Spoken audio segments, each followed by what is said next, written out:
Yo, yo, yo.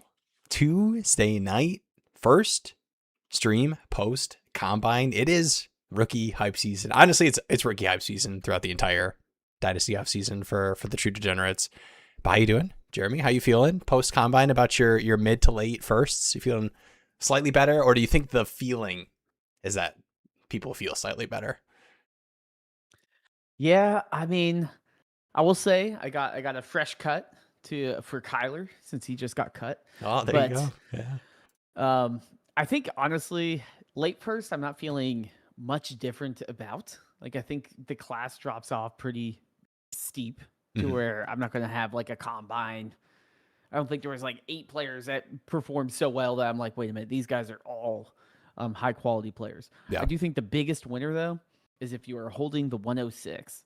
That's my biggest winner because Kenyon Sadiq really did show out, and now you feel much better about maybe someone taking him in the top 5 and you picking up one of the big 3 wide receivers, or you just saying, well, fine, I'll take him and deal with a potential special prospect here based on his athletic scores. I know his production wasn't the best in college, but if he gets that first round draft capital or high first round draft capital, he should be someone is at least, on the radar for being an impactful tight end going forward. Yeah. Yeah, 100%. Yeah, we talked about it too. I feel like it goes kind of back and forth on both sides of like the combine not mattering. It does matter for tight ends. The athleticism, is a little bit more correlated than some of the other positions. But I think more importantly, combine performances like like we just saw from Sadiq and some of these other, obviously Mike Washington Jr. as well, is more correlated to draft. Yes, of course. Like these pretty record-breaking combine. I know the sample size stuff is kind of interesting with how many people are opting out of testing. Like even Mike Washington Jr. did do all the agility stuff, but it's more correlated to draft capital, which we all know is the true metric that is, I think, most impactful in terms of all position fantasy value. It's kind of like an SAT. Where do you have like the written section when you took the SAT and you had the reading and the math, and then you also had this written section and you could like opt in or out of it, or like some schools didn't count it. I feel like this is kind of the modern form of the combine where it's like, okay, I'm good at this stuff, so I'm just going to opt into that, and all this other stuff I'm just not going to do because it doesn't actually help me get drafted higher. Yeah. I will say it was nice to see Jeremiah Love actually test. Yeah, I mean, he was basically locked into being like a borderline top 10 pick anyway. So it was fun to at least say, oh, like we actually get a top prospect, doing pretty impressive. I know, he wasn't the number 1 hyped running back, but I mean, he pretty much backed up what we all expected him to do. Oh yeah. Yeah. When I saw that he was running the 40, I was like, oh, this is going to be an awesome time. Like there's just no way that he runs the 40 if he's not sure that he's breaking, 4.4s. We had some questions that came in earlier. You guys caught me slacking on the stream, so I got you pulled up on the other overlay. Justin, this was a trade from last week. Ended up doing a similar trade that you had mentioned trying last week, but paid some more than initially stated. And this was the 109 and 203 for a mid 27 first. How'd I do? I think it was like a 12 by 10, but I think most formats, unless we're talking crazy deep, I love to get in the 27 first. And I would probably do it for the 108 as well in most formats, unless we're pushing like 12 by 12.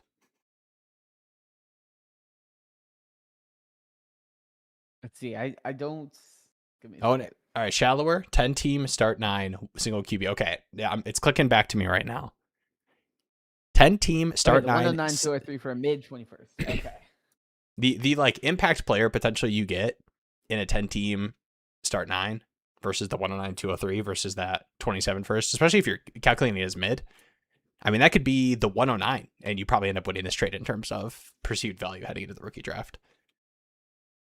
I guess my question would be like, what's the point where you're like, let me keep the 26 first round pick versus just trading it for a mid random 27 first? Yeah.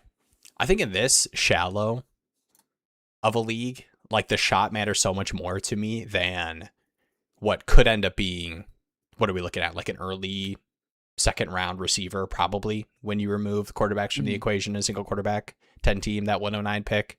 You're probably not in the first round positional. And so I'm already like losing out on the bet on that front. And then 10 team start 9. Like, if my Jaden Higgins hits, how much does that actually matter in terms of like production versus any other receiver I could slot in?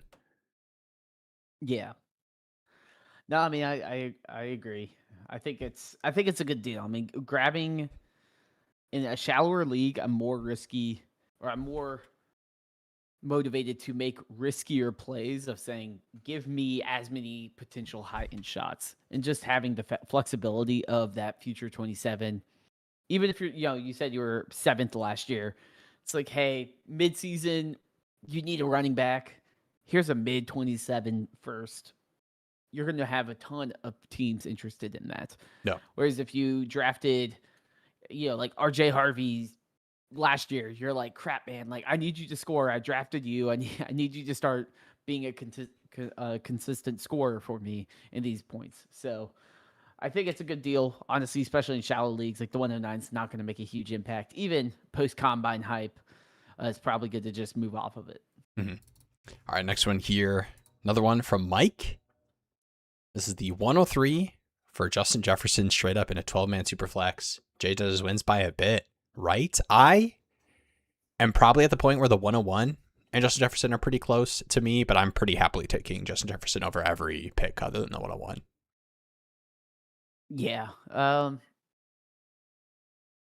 don't want to put too much stock. I think the hardest player to value. Yeah. To me, I have a hardest time being like, do I really value him like the 101? I think that if there's rumors they're trying to get rid of McCarthy, like, what if they bring in someone that can at least function in that offense a little bit better? Mm-hmm. I don't know. I probably lean Jefferson, but it's close. Like, I could be talked the other way. Yeah. Yeah, with talents, especially when you approach the, like, we're so confident that Justin Jefferson, elite receiver talent. I am just fine with throwing away that 1 year terrible quarterback sample size, especially with all the buzz that, we even got a Kyler to the Vikings. I think any quarterback to the Vikings, regardless of how you feel about Kyler, Flacco, I don't really like not Daniel Jones anymore. I will say, new on Dynasty Daddy, the shameless plug, the individual picks are added. So you can see based on trades where the 101 ranks, where the 102 ranks, all of that. And Justin Jefferson currently ranks 15th overall. Mm-hmm. And 17th is the 101. So they are neck and neck in value. I do agree that as long as McCarthy's out, I think he'll be fine. As long as a quarterback can pass the ball forward. And I know Big D has mentioned Kyler. Like, trust me, as someone that has invested probably way too much in Kyler and made pretty much the same analysis every year, Kyler's a pretty good value right now. I know he didn't work out with Marvin Harrison Jr. that well, but he'd be way better than JJ McCarthy. Like, I'm like, the bar is low for steam to build up for Justin Jefferson because he is a true elite special wide receiver. You just need a guy that needs to be able to throw the ball at all. And speaking of, this was going to be a double. Speaking of transition, I was going to say, speaking of Kyler, would be big for my Charlie Daddy team, which is the trade I was about to click over and look at that Big Diaz had posted in the Discord. Link in the description if you're not in the Discord. Diaz sent a trade from the Charlie Daddy League in there in the live stream ass channel that we're going to take a look at. But I got Kyler, QB3 in this 12 by 12. I always get it wrong. I think I always call it a 12 by 11. 12 by 12. Best ball. Full PBR 0.75. Tight end premium. Best ball league. We had Kyler's like a perfect quarterback you want there. Like, you don't have to start him. Like, but if he has a good game, you get to enjoy it. And this is a heck yeah. Thank you for that. Let me know if you are interested in acquiring Kyler Murray services. No. I don't. No, okay, it's fine. All right, big boy trade that went Have down. 100% ownership. We've honestly, Charlie Daddy's been the biggest boy trades. I guess it kind of makes sense. I think best ball's a little funkier, but we've got Diaz getting King Henry, Trey McBride in a format that Trey McBride is a beast in. Start 2 tight end, 0.75 tight end premium. Yeah, it's steep. It is steep. Is getting King Henry, Stafford, Trey McBride. I'll get the view for you guys. Don't worry. But is giving up T-Law, Pickens, David Montgomery, who's with the Texans. I didn't pull up the graphic. We haven't done the sad farewell song for my David Montgomery. I feel like it's every few years, the Lions have to have a lovable running back that we have to cut ties with. It's the Jamal Williams piece. Shout out to Jamal Williams. And I like David Montgomery too, but I do think that quick Lions take, pure compensation-wise and getting out of the extension for, a team guy that you probably would want to bring back versus just letting him walk for free. I am totally cool with getting a 4th and a 7th, especially when we don't have any 3rds from the Tesla trade last year. It was that was a weird trade. It was a weird one. I like it. He made some plays, man. I don't think you can call it he made some plays. I'm not saying it's the worst trade, but it is kind of weird thinking about their wide receiver room being like, yeah, we need to trade up for that wide receiver 3. Yeah. All right, pure.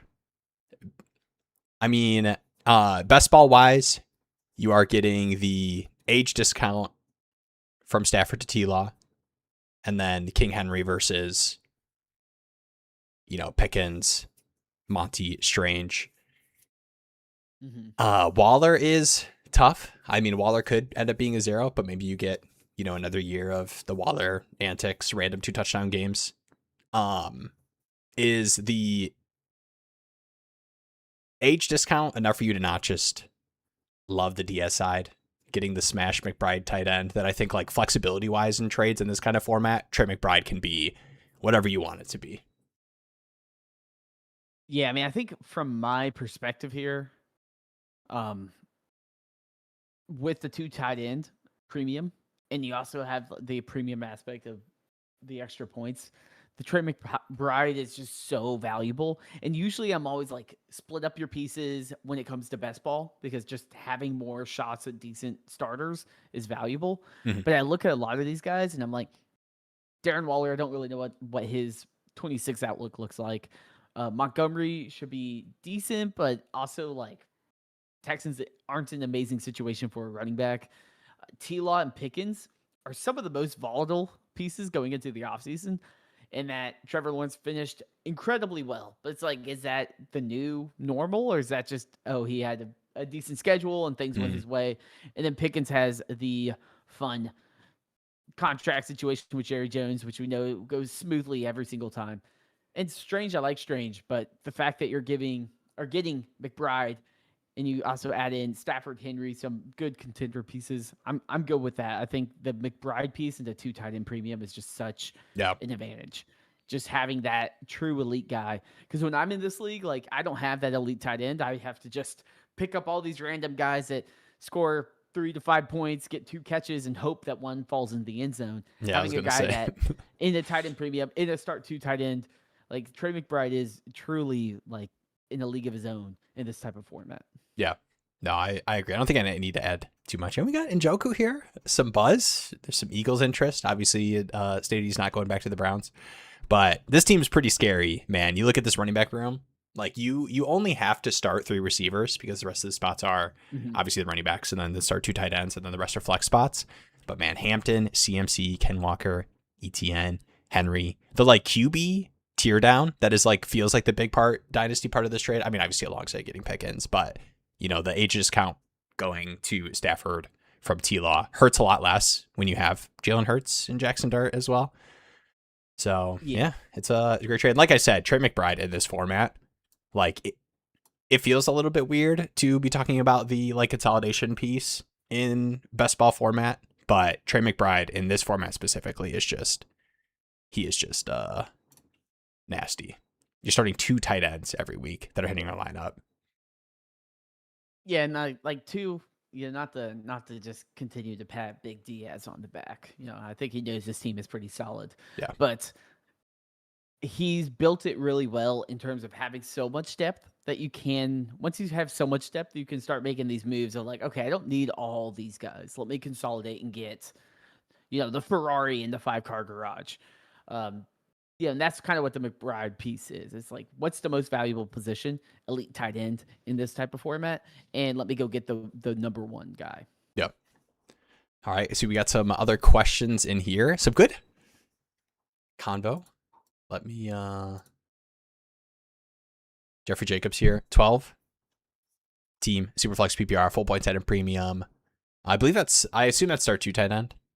Orphan that earned the 105. I'm going to rebuild, but I've sworn off 2026 picks later than the 108. Sent Marv, Rashad White in the 305. Got QJ in a 2027 mid to late first. I mean, that's a great trade if you're leaning into the rebuild. I think we're pretty early in the stream to hit on the talking down to Marvin Harrison Jr., but I think the overall process of this deal on a rebuilding team is just a good bet to make regardless.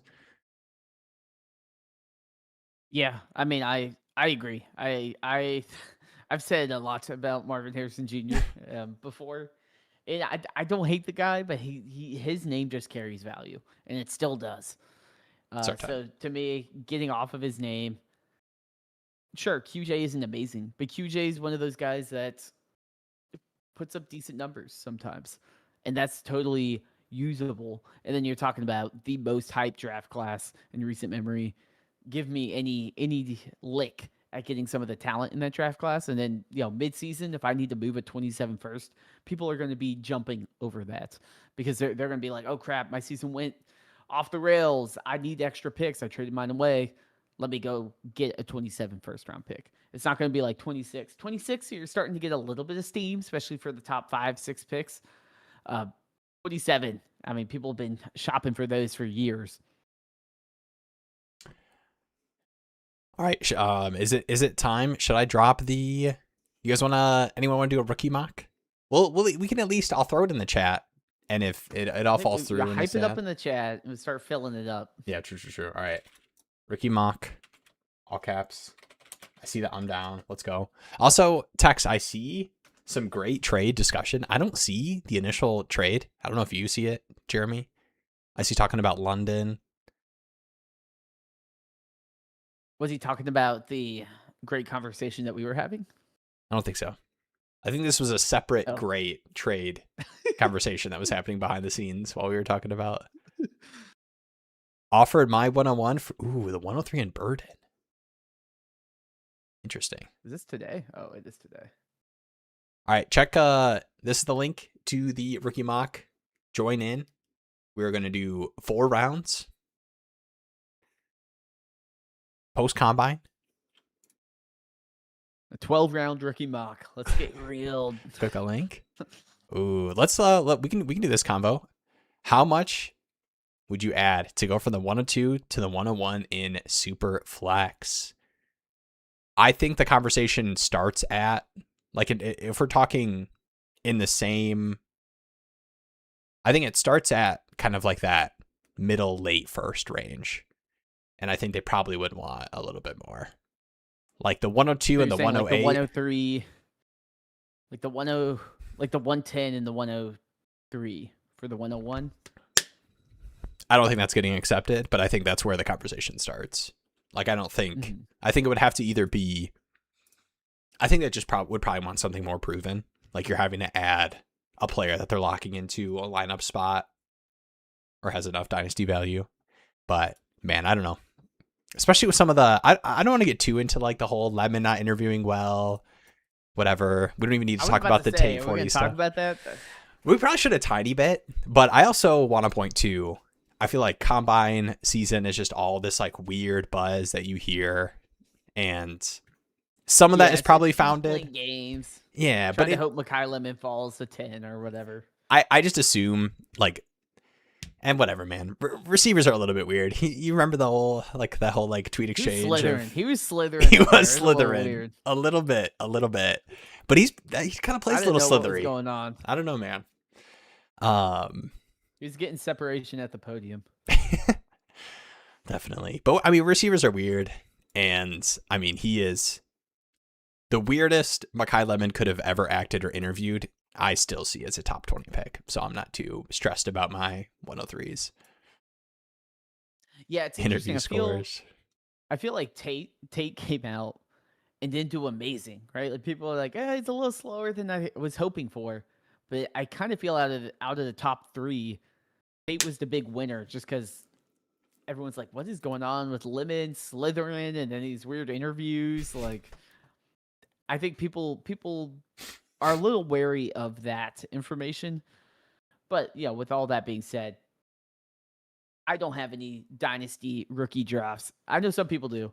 I don't have any before the NFL draft, so I get to see with full information what the hell is going on. It is, yeah, Sean. It is kind of the Kawhi Leonard laughing, kind of like what is going on, watching Mekhi Lemon at the podium. So hopefully he sticks to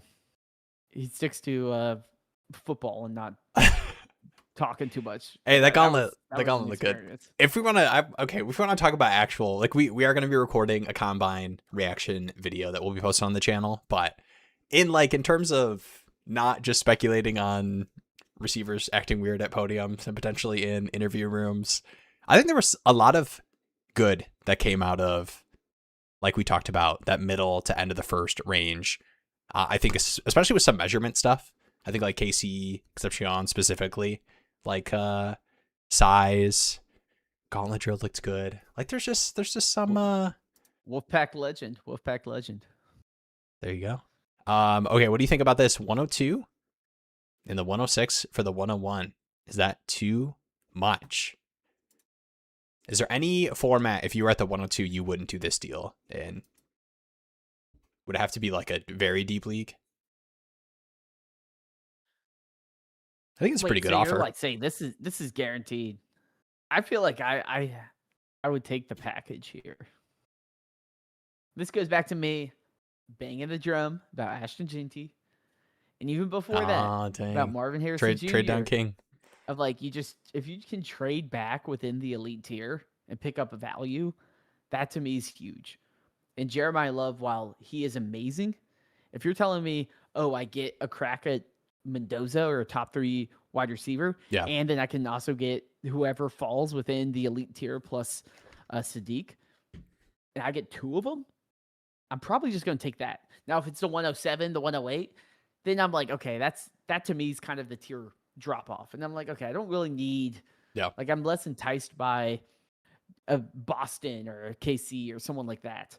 But telling me I get 2 guys in the next tier, I mean, who knows? I mean, the tier can be so slim. It can be so slim, the difference of actual fantasy production, and I get 2 starters out of it. I'm probably going to lean that way. Yeah. I think, honestly, all these offers I'm seeing, I think are fair. Like this 102 and a late 27 first to get the 101. Like, I think that is a totally reasonable, fair offer. Yeah. And I think a lot of people would take the package too. Just the flexibility of the other pick. You get the best. I mean, if it is Mendoza or, you get a landing spot, Tate goes to the Chiefs and everybody loses their minds, like you get the first crack at those. Yeah. And I agree too. Like I love Lemon and I love Tate, but we've seen it year in and year out. Like receivers that will be vaulted up in dynasty value, not necessarily producing as top 20. And I think it's a lot easier to predict that in the first couple of years with a running back, especially one with Love's prospect. I think it's definitely easier to do last year with like Hampton, because it was just like in reality, what's the difference between GT and Hampton? It's not much. It's really not much. And one had a better situation.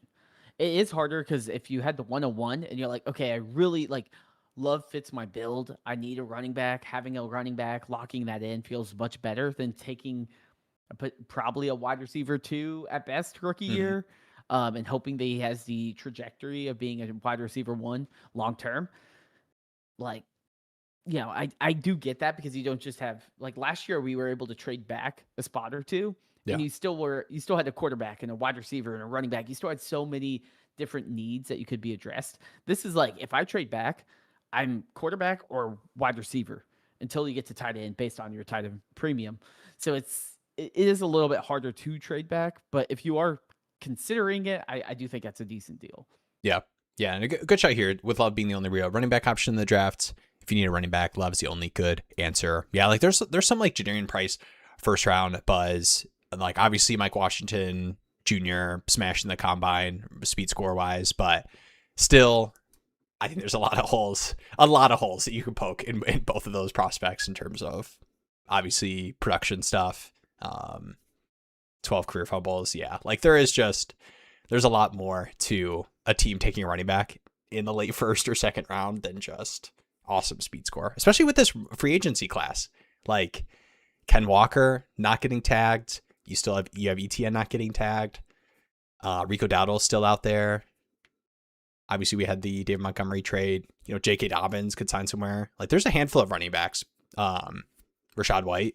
I think there's a ton of running backs that people are going to be surprised at how much of a role they have week one for a team they weren't even on.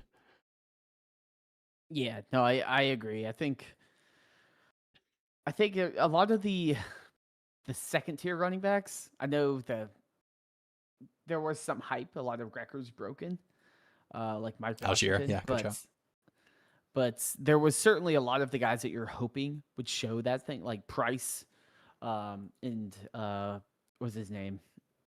I'm still getting all on the rookies. Emmett Johnson, yeah, right. Like Jonah Coleman, people like that too. Like, come out and just dominate, and they kind of didn't. It was like you were all right, but you didn't quiet all the questions I had coming into it. Yeah. And that's why I said I don't really feel much better about that late first round pick outside of Stowers probably entering the late first conversation. Yeah. I don't feel too great about any of those. I feel about the same. I'm like, it's kind of me taking an early second round pick in most drafts. I hope they pan out, but it might just be a Bashal Tootin sitting on my bench, and I'll say maybe next year. Yeah. Maybe it's a Trey Sermon or whatever. Mm-hmm. Stowers Benson. Stowers is really fun too because obviously the blocking stuff, and I mean the size stuff with both him and Sadiq.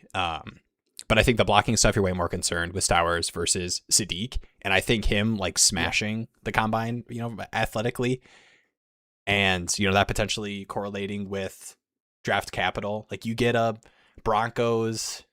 Broncos is the classic, the Joker team, Sean Payton. But you get a team that is willing to take late first, early second. I think that is a team that is committing to trying this whole Stowers. If it's not going to work out in line, we can use him in some capacity, as a weapon.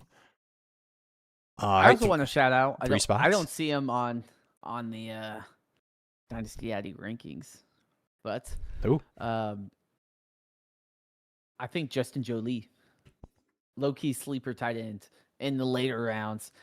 This might be the NC State bias coming out of me, but he was basically the best wide receiver for our team throughout the entire year. Yeah, and he's the most trusted passing option for CJ Bailey throughout the season, and he fits that perfect Kyle Pitts light type of role of being that, downfield threat and things like that. So to me, from a fantasy football perspective, I'm like, oh, cool. If I'm in a decent tight end premium, I'm going to be looking at taking him in later rounds, because the fun part about tight end is you just don't know how they're going to be used. And that's how you always have the fan-ins fall and things like that, because everyone doesn't know. You don't know if you're drafting the next tight end that gets 2 targets a game, or the next one that becomes the fan-ins or something like that, or the Gatsons or whatever. Yeah. So I just want to take a bunch of dart throws on late round tight ends, and the fact that he doesn't have trade value on Dynasty Daddy, my site, or KeepTradeCut is a little surprising to me, because I know he had a decent combine. Yeah, and I'm sure we'll see some rises too. And we're approaching pro day stuff for a lot of guys. Obviously you get some tight ends, and Max Clare, obviously we'll see more stuff at the pro day versus combine. Oh, yeah. But all right, two slots. I think I saw. Did you post it in the Discord? I did. We are 2 slots away. If you're not in here, the rookie draft, and you want to see the rookie draft happen, then get in here. Text your friends. Yo, what is up? How do I get in? Oh. Click this message, which I think I can pin. And you can get in through there. Pin message. Bang. Look at that. Shout out to the mods. There we go. Yeah, we know how to pin messages here. There we go. Click that rookie mock. We're going to do, I have it set as a full point tenant premium in the top left corner here. I'm going to keep it. I'm going to keep it. Point? Let's go full point. PPR? Yeah. Jeremy doesn't like it, but I'm curious to see how high the Oregon Ducks tight end goes. I think it'll be That's the real question mark. The Tyson not really testing. I don't want to get in, oh man, I told myself I wasn't going to do this, bringing up the Jordan Tyson bench press numbers. If anybody saw the Jordan Tyson, I shouldn't even be doing this as somebody who can. I could probably bench press. You're doing the like, I don't know if I was probably on Twitter too much, but there's that one Packers fan that like talks trash about Caleb Williams or whatever for like ESPN radio, and he couldn't do one bench press of like 115 or something. Okay, I could do that. Like, okay, man, like you can't make fun of his painted nails and then not do one rep. Yeah. All right, 12 by 10, full point 10 and premium. We are flying. Love Mendoza. Lemon off the board. Carnolte is feeling pretty. I will say Mendoza currently is number 2 on KeepTradeCut, and on Dynasty Daddy number 3. Do you think with the recent testing from those wide receivers, it kind of locks Mendoza into that 102 spot? Ooh, that's a good question.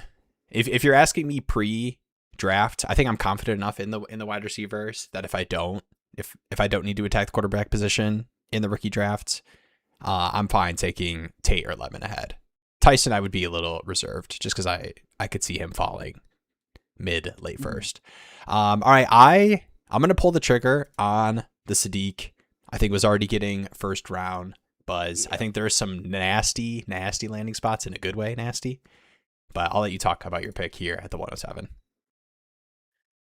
I was curious. I wanted to pick the spot because I feel like the top 6 are kind of locked in unless someone gets crazy. I think here, I don't know. I will need draft capital before I go crazy in the double tight end premium and pick Stowers. Yeah. But I did think about it. I think right now I'm going to lean KC. I think last time I took Boston, but I think KC, if he's in a good offense, he's not a complete wide receiver, but if he's in a good offense that knows how to utilize him in the ways that he's successful at, I'm a big fan of what he can do. The drops are the biggest concern with KC, and they kind of plagued him last year. So if he can clean that up, then he should be decent. Yeah. And you look at that gauntlet drill, man. If we're gonna take things from 25 seconds of combine drill rep, it looks pretty good. Okay, we see Stowers go there. Okay. Boston at the 110. I will say Boston sliding's a little surprising. Someone needs to talk to me about Jonah Coleman. I don't know if he's real, like, to be honest. Because I haven't heard anything about him. Everyone's just like, yeah, he's kind of RB2, but I don't. Did he have a good combine? I didn't see anything about his combine. Coleman is tough. And then we see Price go at the 111. I think these running backs, I just have such little confidence in what the capital will look like. Like, I don't know. Like, I like Price, but I've been hearing like blurbs about like late first teams are looking at him, and even in like a bad class, I don't know about that, especially with how the running backs have been drafted in the past couple seasons. I feel like it's love first round, and then I think we'd be lucky to get one of these names to pop up into the second round. Yeah. I was optimistic about Emmett Johnson. I was curious to see how he would do because I felt like he had a unique skill set. But after the combine, I'm less confident that he can be kind of a true bell cow type of back and more of a satellite type back, which is unfortunate. But we'll obviously have to see what he does. But I was hoping that he would be someone I could convince myself with some of those teams that have those late first and I still feel like, to me, Price is probably my second favorite running back, but it's kind of a mess. It feels kind of like that Tootin tier of guys where it's like, okay, I mean, I'll just take it just because that's probably good process. Yeah. Rayrook here with a good shout. And I feel the need, not to defend, like I don't want to claim myself as the Boston guy, because I do see, it's funny because we had the Bills landing spot and people give the Keon comparisons. I think you see a lot of trouble getting off the line of scrimmage through man press, and like the strength he should have at like, what is he, like 6'4", 2 something, 215. But I feel like he's the receiver that is most commonly getting that kind of late first mock alongside KC. And I don't want to like too much size scout, but I think the like catch radius that he has, if he ends up being a late first receiver, I think I'm just going to have to always take him in that 108, 109 range. All right, I'm up here. Ty Simpson's gone. The running backs are sketchy. I like Chris Bell. Some of these receivers. Man, my boy Antonio Williams is up there. You gonna Max Clare as well. I'm gonna go Chris Bell. Wow, okay. Would that have been your pick? I know on the last video. Ooh, who gave you the poopy? Oh, that's Tricky Trev over there. Hit you with the poop. That 111 Jadarian Price. Give me the poop emoji. Hard times. All right, 44 seconds. All right, come on, guys. Okay, I like it. I think in the format premium. Yeah, I'm looking in this range. Don't really like any of these quarterbacks a ton in the mid-second. Running backs, I do like Singleton. I think he has game-changing speed. Other than that, no one's screaming to me. I do think Claire is someone that could be a focal point of an offense. And once you get to this range, I mean, a lot of these guys, I hate, and I know everyone's here, I just hate taking wide receivers in this range. I'll be honest. Like, I'm like, I know these are going to be like Jalen Polks sitting on my roster, right, burning a hole in my pockets. I'm like, I'd rather have a guy where I can get some sort of data points off of. Yeah. But that's just kind of me. I like these kind of day 2 wide receivers. I usually just have no appetite for them. Yeah, we get the Brazzle Dazzle here. The long list of Tennessee receivers that have been awesome for a fantasy, circa Jalen Hyatt, Cedric Tillman. But I don't know. I don't want to get too like this is the exception, because it's giving some Deontay Thornton vibes. Funny enough, played with Brazzle last season or 2 seasons ago. Zachariah Branch. This Ray Room message. 2 rounds into this mock, and I want to sell all my picks again. Well, everyone in here, and me included, at this 206, like honestly, from the 112, I mean, you could even say Boston as well, but from the 112 through the 210, every single wide receiver pick is telling themselves this could be the guy that gets a good landing spot, early second, early mid second, and that's still a range that you get okay enough hit rates at the wide receiver position that you feel good about taking those. But I think with how deep the wide receiver class is, a lot of these names that we see for, from Bell all the way through Lane here could all be, oh crap, this was the 3rd round guy. It was a deep enough class. That guy fell to the 4th. I will say Jeffrey Jacobs mentioned he hated the pick at 112. Feels like he should have gone with Mike Washington. I'm going to say I feel like probably after Boston, I think it should just be Ty Simpson. Like, I know people don't want to admit it, but he's probably going to have 1st round draft capital. And like you're telling me any of these other guys are going to be within the level of investment of a 1st round, even late 1st round quarterback. I mean, unless if he lands on the Jets, like I'll just take him and deal with it. My boy. Antonio Williams. Another one of those smaller receivers that like measurement wise, you feel is fine enough. Like in ranges of like you're not in the scary zone, the Jordan Addison zone of size weight. That's spooky.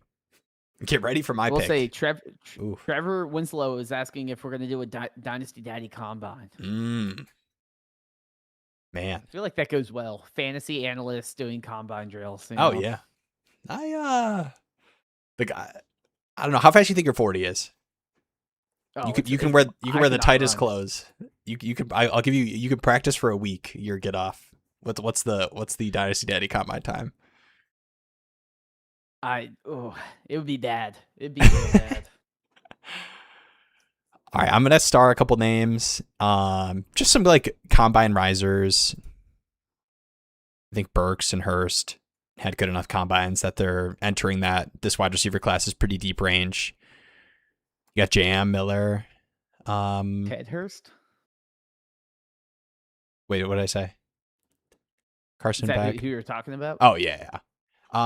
These quarterbacks too. Like I think I don't want to call the QB range like winners, like the second tier of like post Ty Simpson, the Alar and Nussmeier and Carson Beck. But I think having names that there's a chance we get a second round quarterback, or these guys go in a good spot 3rd round, and it looks like they're going to start somewhere. But with all that being said, I'll take. All right. The instant laugh, Damn. It's not actually. That's rough. That's rough.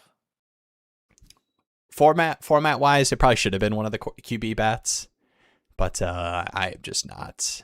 I'm kind of a Nuss guy though. I probably should have taken Nuss there. Well, you're doing He's got a good arm. My homework for me. Give me some Nussmeier. There you go. Got to make the again 3rd round. Daddy look good. Guys that can get into some sort of rotation. Yeah. You know who's not going to be in a rotation? Deion Burks. Hey, whoa. I saw him mock to the Rams once. Come on. It's over. That's speed. Wide receiver 4 behind Mumfield. No, especially in this range too. Like this is, and the reason I took this pick too was to be able to really put this into perspective for you guys. This pick needs to be a quarterback at this juncture in the draft when you're taking 3rd round shots. Like this is what the wide receiver like 14 versus one of these quarterbacks. And let's talk about combine smashers. How about Taylor Green, 6'6", 235? This could be the next quarterback that no longer plays the quarterback position. You got to keep him away from the exercise band. Keep him away from Sean Payton. That's his Taysom Hill. All right, let's see the tricky Trev pick. What's the next J name? Jam? I don't hate the Jam. Jam Miller is pretty solid. I think Jam Miller should be going in the 3rd range. Okay. Let's see. There we go. All right. In terms of damn, I would love to see that 6'5" 40. You're probably not far off.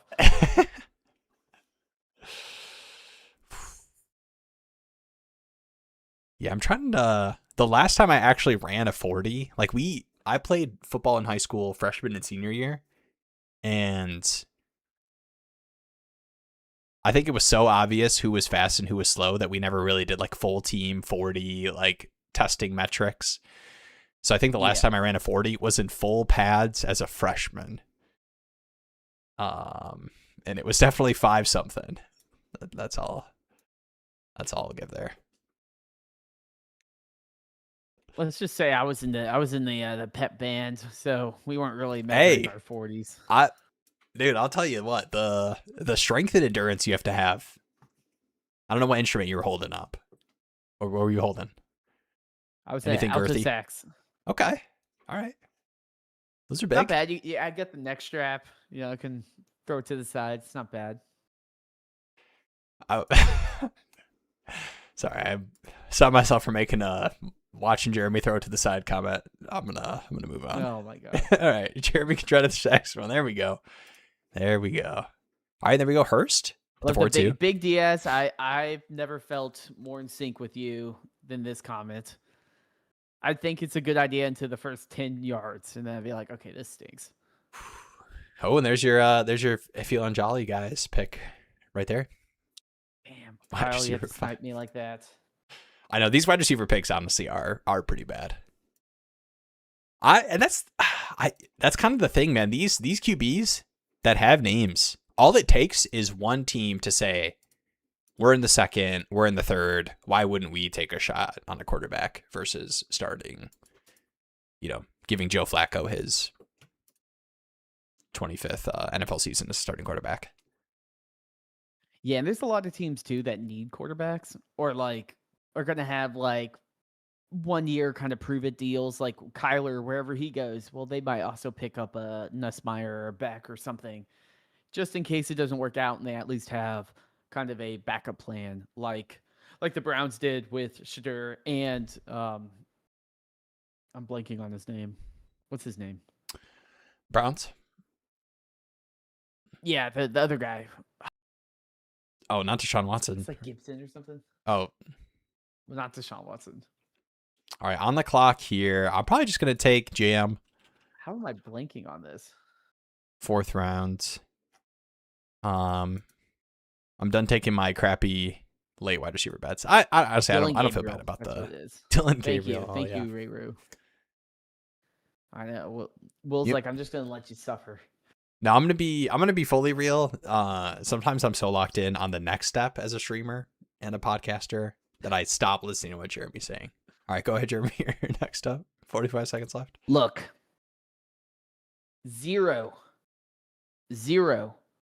on KeepTradeCut, 0 on Dynasty Daddy. We're getting deep 4-7. sleeper here. Wow, I'm surprised at 0. Some pretty good testing numbers. What is he, like 6? I like him. He's a good 6'5", athlete. 260. Good athlete. Good pick. I mean, these like mid thirds to like the 4th round range, 90% of these picks are being lit on fire. So why not take the one that's less flammable? Well, 2 in this range, we're talking double tight end premium. And so all I need is him to get like 4 targets a game. And he's worth rostering. Then he's like the Colby Parkinson type player upside of 4 catches, but he might get a touchdown every other game. Yeah. That's totally doable in this type of league versus like me taking it a wide receiver or even a running back in this range that might just be a 0 for most of the year. Yeah. Like the tight end premium to me is such a value with tight ends because I don't know which tight end will be good or which one even will be good in a fantasy football context, right? Because every position usually aligns. It's usually correlated of if a running back is good in NFL, they're also good in fantasy. If a quarterback's good in the NFL, they're also good in fantasy. If a tight end is good in the NFL, they might not be good in fantasy. So it's harder to kind of just auto pick, day 2 player here, I do this. Yeah. Like sometimes you have good receiving options in the 4th, 5th, 6th round at tight end. And that's something I'm definitely going to be more aggressive about. It's just if I don't know what to take, like why would I roster a random third string quarterback? Like just give me a tight end that might have some sort of role sometime.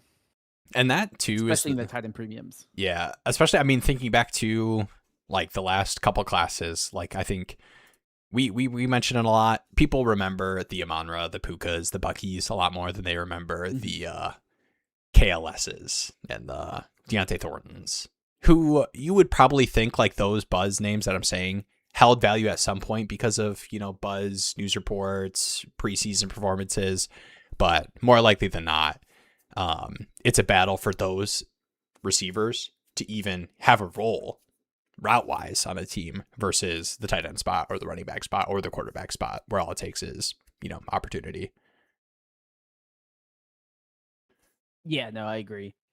And I think too with the wide receivers that like I'm quick to adjust if a wide receiver starts showing elite usage. Mm-hmm. That's when it's like, okay, I don't care where they were drafted. Like I'm willing to pay the more expensive price than constantly trying to take late round flyers on wide receivers. Yeah. And you kind of see, I mean, we had the tricky ones are those like the early second wide receivers. And that's kind of the range of Cooper, Surratt, Bell, Brazel, Bernard. Yeah. Like all those guys are going to be kind of second round wide receivers. After that, you do see it's just quarterback, tight end, running back starts dominating the draft. Right, all Because these shots. after that, like you're not gonna know who the next Puka is. You can't take all the wide receivers taken. Yeah. Yeah, we'll see how the NFL draft actually ends up shaking out, but I agree. It does feel like a lot of these shots we're kind of in our Luther Burden Higgins range, hopefully, and then it's the landing spot on top of that. But it's a pretty interesting. I'll click over to Tankathon to show, but I feel like it's a pretty deep receiver class. Like I haven't even looked at this mock, but I assume you have Boston at 16. You have I've seen KC in the Boston hyped first. up a lot. But like this is how I imagine the draft will go, where you'll see like this draft has Fields in the second, Branch and Bernard late second, Cooper the start of the second. But there's some pretty interesting spots pretty early on. Like you'd imagine the Jets would be looking at receiver, Titans as well. We'll see what the Raiders do. Like I know there's some ties with Shaheed, but obviously without Jacoby Myers, you assume they'll add to the receiver room in some capacity. Giants, Browns here. Like these are all Chiefs as well. These are all kind of early second spots where you could easily see a receiver. Saints, Dolphins with no Tyreek. Jets have another spot. The Ravens too. If they don't take one of these receivers in the first. I think there's a lot of open spots in a pretty deep receiver class that it would not surprise me at all if we have a handful of names. And this, we're just all hoping we land on that money spot, money prospect. That goes in the second. I was looking at NFL mock draft database. They had Jordan Tyson at 16 to the Jets. Oof. If that happens, I mean, does he go 106, 107? I mean, how bad for his value would that be? This is especially with some of the testing stuff with Sadiq feels pretty controversial from a perspective standpoint. Just in terms of production. Wow, it's taking a long time to load. Yeah, this mock draft had Sadiq at 15 to the Bucks. But I just feel like there's a few spots where I could see like a Tyson, especially with all the question marks he has, landing at, and then it's like who really wants to take him versus let me just take Sadiq. At least he's a outlier as a prospect going to probably a better situation than the Jets. I mean, even the Browns, like I know KC to the Browns isn't enticing, but it's at least like, okay, you're not competing with Garrett Wilson with no quarterback. Yeah. It's like you're competing with nobody. No offense to Jerry Jeudy. Yeah. No, it's kind of tough, Rayru. I do agree, and I am kind of in the bank of I'm more willing to move my like early seconds, just because I think there's a chance that the early second bets you're making are kind of like, where Tootin and Scat went in like the middle and late second last draft because they were fourth round running backs in interesting spots. I think we are making those kind of bets early second with like wherever RB2 went in the third round or something. And that actually probably would even happen late first versus early second too. We'll see where some of these receivers go, but yeah, I think it's pretty dependent on how early. I was just going to say too, I feel like the early second round wide receivers last year had more support than this year as well. Like it was like Luther Burden, Higgins, like those guys that were at least more interesting prospects. Whereas this year it's going to be like Surratt and I mean Cooper I do like to some extent. Yeah. But like Bernard, Branch, like all those guys have some kind of mediocre profiles where I'm not as excited to be like, yeah, let me jump in on Zachariah Branch in, the 10th pick of the second round. Yeah. That's less enticing to me than just saying, I'll just take the boring pick and the whatever quarterback, running back, tight end, best values there. And it almost makes you more nervous for this class with how deep I personally think that second, third range of receiver is, where it might just push down a ton of these guys. These teams that are at the top of the second, it's like, why would we take our favorite of this range of receivers if we like, 12 guys close enough that are still available? Yeah. Saw an article today on The Athletic where 4 NFL execs did a mock of the top 10 picks. Mendoza at 1, Tate at 4, Lemon at 8, Love at 9. So that's Love at 9 to the Chiefs. And then Lemon at Love 8. to the Chiefs, and it'll be Lemon to the Saints, unless there's a trade up. I like the receivers a lot.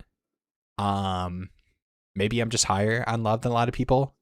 I don't know if I believe the like Giants Love buzz, but I think Love is on the table. That's kind of crazy. Like 103 through within the top 10.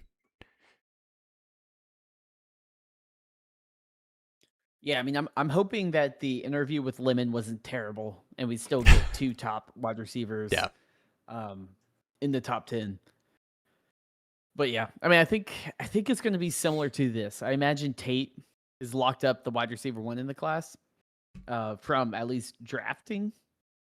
I hope Tyson ends up healthy because I kind of feel like he has the highest ceiling of all the wide receivers in this class. But he's the most wishy-washy of a prospect, just given his health. And then, I mean, I think Lemon Love, like, I think Ray Rue kind of made a good point. Like, it's kind of like an undisputed top 9, and then you maybe have, like, the Prices, the Emmett Johnson, any of those guys that get buzz falling into the late first. But outside the top 9, it you do start saying, okay, well, like, I'm kind of just taking the Shadur Sander bet, but I'm taking that to 203 instead of the 305 because there's not a ton of interesting pieces. If I any, feel like this is an interesting question. Are you the wide receiver question? Yeah. All right. If any of those wide receivers go early second, does that even matter? Won't they get the same shot as Vernon Higgins? You know, not all shots are created equal, but I do think that if you are taking receiver in the second, I mean, the Higgins, the Burden run out, I think is kind of what you expect for like a second round receiver in terms of like, you're not just week 1 locked in 100% snap share, but yeah, it took a while. Like he was kind of in that 50% range until like toward the tail end of the season, he was playing a lot more, but the Higgins run out has been weird. Like it seems like he had all the opportunity and still was, a little bit behind Christian Kirk and Xavier Hutchinson and whatnot. I think landing spot is going to be a lot more interesting for the second round alongside that.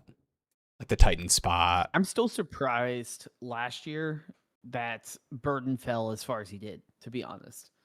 Because coming in, he was like 5-star prospect, and he didn't do terrible. Like he had an underwhelming senior year, but him as a prospect was still pretty solid. I think a lot of the community sentiment was like much higher on him than the actual draft capital. But I do agree, like Higgins, like past that, it was kind of a hodgepodge. Like I feel better about Higgins than I do about pretty much everyone else that could be a potential day 2 wide receiver in this class. Maybe outside of Amari Cooper. I think he's the one guy that will have fans and support around him. But it's definitely a little bit more desperate. And I don't know if you have the mock draft database up, but they have a consensus big board. Just kind of show you the numbers. Yeah. They have Omar Cooper at 39, right, which is like early-ish second round. And then Malachi Fields at 46, Chris Bell at 48, Zachariah Branch 49. Like we're starting to talk about not just, they're the second pick in the second round. We're talking like mid-second round, late second round with some of these guys. And to me, it's okay if like a wide receivers like top 5, top 10 in the second round. I can still be convinced on them. When they start slipping to mid-second round, late, I have much less desire to actually take that pick on the clock, just because the hit rates are much lower outside like top 40 picked wide receivers. Has there been a class where everyone was down on but actually ended up being really good? That is a tough question, because I see Echelon here talking about it getting washed away with the NFL draft, where my big thing was heading into this draft, I was like, all the way back through the tail end of the last season where people were talking about getting off your 26 picks, your mid and late first to, push in, which I think was, probably the right call in most cases. But we still were going to have, like Jeremiah Love, we knew, there were some receivers that were exciting. And then every NFL draft, you're going to have a quarterback in the first round for sure. Sounds like we're going to have two. There's going to be, combine risers, which is, what we're getting right now. So a lot of that stuff does end up getting washed out in the overall rookie hype process. And then the actual NFL draft, when, draft is done and it's, oh shoot, we had 2 first-round quarterbacks, 4 first-round receivers, 1 first-round tight end, or early second tight end. We had a running back go in the second round. Like, the first-round picks have value. Like, it's just a matter of how strong you feel like the bet is. I will say, I know it's easy to get down on this class, and I think the biggest detractor of this class is more the classes coming next year. Yeah. Supposedly. The comparison. Right, of just how much hype is there. I mean, now with the modern transfer portal and all that, and eligibility, guys keep going back. So we did lose a lot of the guys in this class, like Dante Moore or Chambliss, or if any of those guys kind of declare to be a little bit more interesting of a class. Yeah. Which is, not ideal. But I will say, I think this class is kind of how I feel about like the 2022 class with Malik Willis, Kenny Pickett. They had Drake London at 8, Garrett Wilson at 10, Olave at 11, Jamison Williams 12, Jahan Dotson at 16, Treylon Burks at 18. I think Kenny Pickett at 20, right? No running back, right? Breece Hall was the top running back, but he was a day 2 running back. Yeah.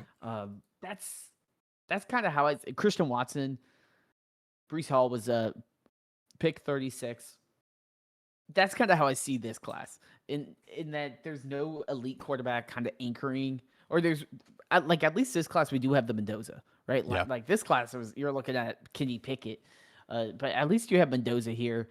You have some of these elite wide receivers. Some will hit, some will be Drake Londons and Garrett Wilsons and Olaves. Some will be, Jahan Dotson, but we do kind of have a solid 5 or so elite first round draft capital wide receivers. We have a first round running back. We have a first round quarterback. We will probably have 2 first round quarterbacks. So it's easy to think, oh man, this class stinks. I would probably say, from a fantasy football dynasty perspective, this class is better than the 2022 class because the quarterbacks are desperate in this class. The wide receivers are interesting, but outside of the elite 4 wide receivers in this class, none of them are super special. And even one of them coming in, Jamison Williams, kind of had the Tyson situation of him being out for basically the whole first year.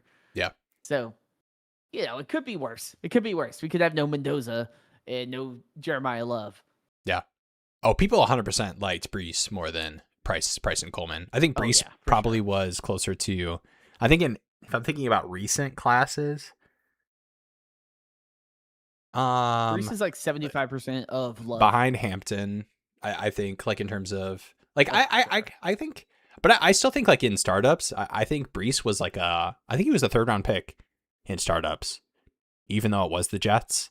He was hyped up a lot. It was I mean, he had pretty good production profile. Like was a receiving back for Iowa State. And the early second too, like this is kind of peak where I think 2022, the past couple years, it had kind of been like pretty rare for running backs to go in the first round. Like I know we've had Gibbs and Bijan, but like even this class too. Well, yeah. Like it was it the Etienne Najee class, right? Yeah, those were both late first running backs. Yeah, it was pretty rare. It was Clyde Edwards-Helaire. Yeah. But that was also the Jonathan Taylor draft. Gosh. This the entire league dodged a bullet with Jonathan Taylor and Mahomes on the team. That would have been bad. Dude, this rookie draft will like bring you nightmares if you were not a part of this.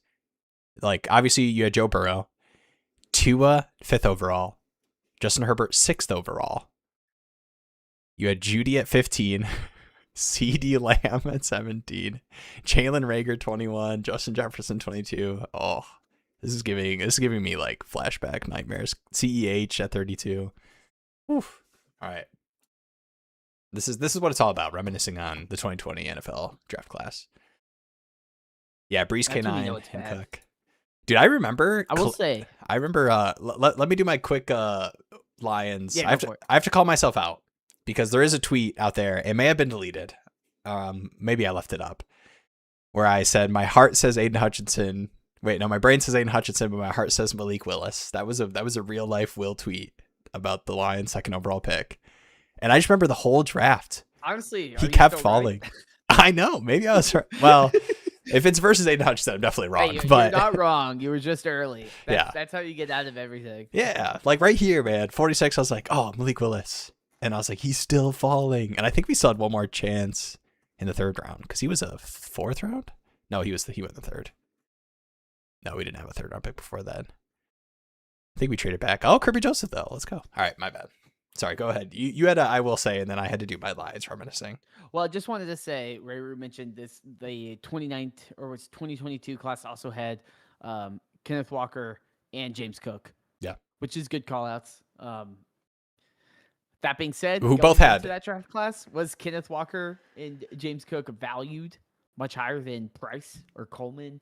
Or like, I think probably a little bit, but I think like production-wise, 100%. Are somewhat comparable. Yeah, that's fair. And two, it's like we're having these conversations knowing that in this actual NFL draft, both of these guys were second round running backs. Like if you get 41st overall and 63rd overall, we get, whatever, Price Coleman, team takes Mike Washington Jr. or, whatever, insert Emmett Johnson running back here. Like if you get two or at least one second round running back, I think people feel better about the class overall. Because those late first round picks will probably be a second round running back or a second, third round running back. We can hope for that. And then you'll feel a little bit better, because 2 first round quarterbacks, you got 1 first round running back, one second day or day 2 running back, maybe more. And then 3 elite wide receivers, 5 in the first round. I mean, it's not a terrible class, all things considered. You also get a tight end in the first round. Yeah. So it stinks because you're kind of in between. You're leading up to the amazing 27 draft, and you also have previous drafts where you're like, oh, there's the Burrow drafts and the Trevor Lawrence drafts and all these other drafts that feel more impactful. But all I'm saying is you take the prospect even if you don't necessarily have good vibes for him, because I mean, just like Ray Rue said here, Tate, Lemon, Tyson, if they become London, Wilson, Olave, you're going to be like, wait a minute, this class is actually good. Yeah. And the vibes were similar with London, Wilson, Olave. I remember everyone being like, this isn't the most exciting from a prospects and wide receivers. Like no one was super in love with a lot of these guys. And hindsight's 2020. You can see that all those guys turned out pretty good. Even Olave, I mean, he turned it around this year. Wide receiver 9 now. All right, we had 2 teams. Shout out to Kyle here that were just kind of I don't know what to do with this team kind of questions. This is a 12 by 10, 0.5 PPR and 0.5 10 in premium. I think I called it 12 by 10 super flex. Has a lot of picks, 102, 103, 105. I mean, those are the awesome ranges. Bowers, Laporta, tight end room. You have Purdy, T-Law, Malik Willis. I feel pretty good about the QB room. It is 6-point pass touchdown. Forgot to mention that. 6-point pass touchdown, but this is a fine 6-point pass touchdown QB room. Genty, Monangai, Jalen Warren, Marv, Hunter, Pat Bryant, Shaheed. Man. You probably are making some wide receiver bets here. 12 by 10. With this quarterback room, would you be trying to trade one of those picks, or you're just taking 102, 103, 105, a couple receiver bets? Or would you be trying to use those picks to kind of build out the team outside of just taking 3 rookies?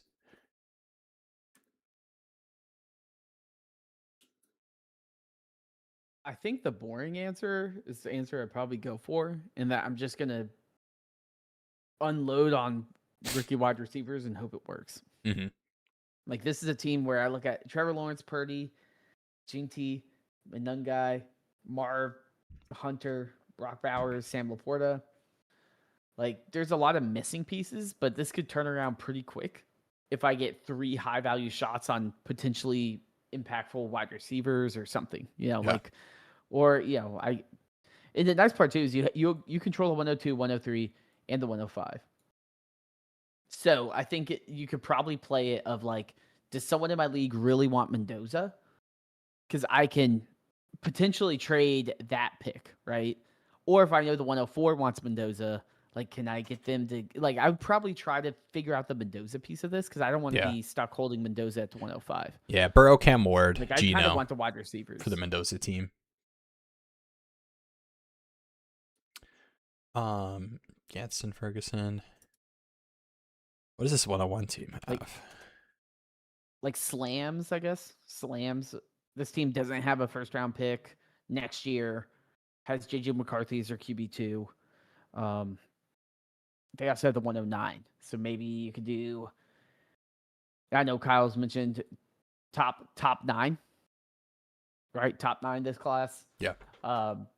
So you still kind of get someone that should be interesting, and then you could maybe do something. Maybe stitch together a different player or something like that. I don't necessarily like that as a trade partner, but it's at least a team that needs a quarterback, which is not all of them. The rebuilding team that has the 101, that might be an interesting move. Do you try to trade up for the 101? Okay. If you look at the Tyson. Yep, I got it here. Tyson Bartlett. Barthel. Yeah. Barthel. 101, Michael Penix, QB2. The running backs do stink, but is it like something of like, hey, man, 102 plus what gets to 101? Yeah. You get a quarterback, I get my running back, and we figure it out from there. We've got a message here. Got to trade Genty here, which is interesting. It's tough too, and I wanted to mention too. Like, I know you'd mentioned the boring answer, just kind of taking those wide receiver shots. I think I like the wide receiver prospects enough to, like, if I leave this draft and find a way to get all 3 of Tyson, Lemon, Tate added to this room, and I can kind of piece together running back too, assuming I'm flexing one of those receivers. Like, I'm fine making that bet. I don't know if I would tier down. What would you be looking for tier down wise off of Genty to pick up another asset? I think if you could find, hard for me to move Genty, to be honest, because he kind of is like that Marvin Harrison Jr. thing of like the sunk cost that is already in, and like some of the trades that you see for him are crazy. Yeah, like I just pulled up the trade database. It's literally 101 for Ashton Genty. It's like, well, duh, I'm doing that, right? Just re-roll could be a better situation. Know how to deal with it. Yeah. CD Lamb in the 108, like, sure, I'll do that. Like, duh. But I think realistically, you're probably looking at maybe like Kyron in like a mid first or something. Like, that's kind of the range. I would like Travion Henderson in the 106. I feel like that's an interesting deal. Yeah. The thing with tearing down from Genty is I think I'd be more inclined to take that route if I didn't have 102, 103, 105, which are either, I think, fine bets. Need more assets. Yeah, fine bets for you to make to like fill out what gaps you're seeing on the screen, or using 1 or 2 of these picks to either do whatever, like the love tier out that we had talked about, or filling out the receiver room, and then one of these seconds turns into your RB2 and you're, flexing a receiver and another tight end, and you have Genty plus RB2.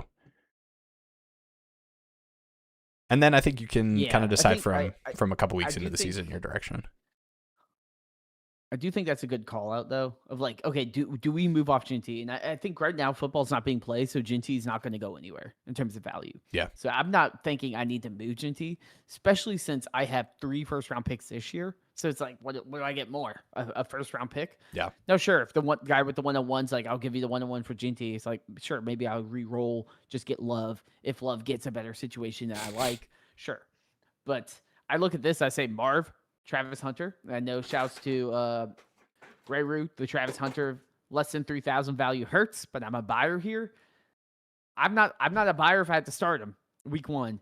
The fact that you have 3 first-round picks and you can just dip on all the elite potential prospects at wide receiver, that is super enticing to me. Yeah. So I'd probably just say how do I navigate the Mendoza situation? And it comes down to that 104, right? Yeah. And the And 101. the And the 104, 104 is Burrow and Cam Ward. yeah. And then Which, their wide receiver room is Puka, Pierce, Worthy. So they're probably taking a wide receiver, to be honest. yeah. And too, like, honestly, sitting at the 105 when there's a Stafford, JJ McCarthy team that has the 109 and some interesting receivers and running backs too. Like, I think there's opportunities for you to trade out of that pick with some of these teams. So, like, worst case scenario, getting the 101 starting quarterback at the 105 on top of your pick of the top 2 wide receivers in this class at the 102, 103, I don't think it's too tough. Or you get to that point and, like, you know, whatever, like, Sadiq goes to the Chiefs and Kelsey, retires out of the blue when it sounds like he's going to stay for another year. Like that, there's so much that can happen where you're holding a lot of leverage with that 105 pick. I wouldn't feel the need to try to finagle and maneuver around it. Yeah, I mean, honestly, I know you already got Bowers and Laporta, but half PPR, full tight end premium. Right. Kind of tempting to just take Kenyon Sadiq here at the 105 over Mendoza. The thing with this one is if I was tearing down from Genty to get like JT and a wide receiver, I think I would probably try to lean more into the contending side of this. So, like, if I'm doing the Genty to JT and wide receiver tier down, I am not wanting to use all 3 of my 102, 103, 105 picks on like the 3 rookie wide receivers. Like maybe like 1 or 2 that I feel confident is an awesome landing spot. Yeah. Like if, one of the receivers goes to like the Steelers or something, like I don't feel as great about, okay, I'm locking in my wide receiver 3 production when I've already made a tier down move that's leaning more towards contending by going to JT. So I think you just have more flexibility too. Because the rest of your team, like Purdy, Lawrence, Malik Willis, if we get a contract here, Bowers, Laporta, Marv, Travis Hunter, Pat Bryant, Shaheed, like I hate talking about like your team as like a team that's going to stay the same for multiple years. But this is the kind of team where I am like, I'm chilling. Like I do not need to, I will like push in to build a team that can compete and make the playoffs every single year. But I do not need to do too many like push-ins. I can kind of wait out and see what Tate, Lemon, Tyson production is looking like early on and kind of build the rest of the team around that. If I found, the Luther Burden or CD. Maybe you take Puka Nakua, the next Puka with the 406. There you go. I will say, I do agree with your strategy with this team, because the way I see it, this is like the Charlotte Hornets, where I can't force it to be good now. Yeah. But if I keep stockpiling picks and eventually hit some elite value, right? If you draft and you have a ton of picks this year, if you hit the next Conca nipple, and all of a sudden you're like, wait a minute, our team might be good. Yeah, breaking records. That's what you want with this team. I don't want to be saying, let me trade away GNT after one bad year. Let me oversell on my 103, or I have to move out of the 105. To me, it's like I just need to accumulate as much as possible and try to hit on somebody. And if I do hit on 1 or 2, then they become my centerpieces. And you already have the Bowers with the tight end premium, and Laporta hopefully having a much better role this year. Ginty hopefully being more involved with a actual competent head coach offense situation going on. Like there's a lot to look forward to in this team. Yeah. The biggest weakness is wide receiver, and you have 3 golden tickets to just answer those problems. So for me, I feel like this is kind of the perfect build for a rebuilding team that's trending in the right direction. You don't have anyone on your roster where I'm like, oh, you need to get off this guy. You need to move off of this player. Like everyone on here kind of fits the window you're building towards. So for me, it's like, it's probably one more year of let me take all the best value guys. And then based on, week 6, week 7, how's my team looking? Do I potentially dip into that 2027 well to start diving in and trying to buy different players and piecing together more win now moves around the core of Ginty, Bowers, Trevor Lawrence, hopefully still being a god. And then your 3 wide receivers / whatever the hell happens with the 105. I would definitely consider looking at that 101 though. If you could, not expensively. Like I'm not packaging the 102 and the 103. I'm saying like if you could take the 102 plus something, like maybe a Marvin Harrison Jr. or something, and move up to the 101, I would be interested in doing a potential deal like that, or maybe Travis Hunter or something like that. Mm-hmm. Because I do think Genty with Love is just like the perfect running back core, and then you add in whatever the 103 would be 105, and you can kind of figure out the bottom of the barrel wide receiver room. Yeah. All right, we got two messages here before we go on to, I know Kyle had another team that he had posted that I'll pull up here. But if Price goes in the second round, does he become the 106? That's a pretty loaded question too, because I think the tight end landing spots are pretty big. And like if you get KC, who's commonly mocked in the 20s range, like if you get a nice landing spot for like a first round receiver, I could see, especially with the holes and questions in Price's profile.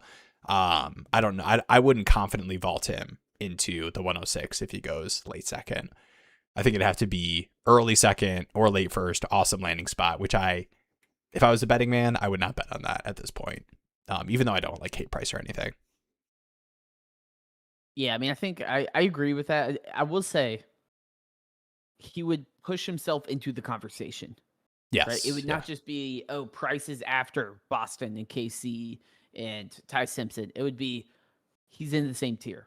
Just like last year we had, Matthew Golden in the first round, pick 23. But then you also had RJ Harvey and Caleb Johnson and these guys that got decent day 2 draft capital getting steamed up within the same ranges. And you saw a bunch of different drafts of, this team needed this player, so they took Golden over this guy or whatever.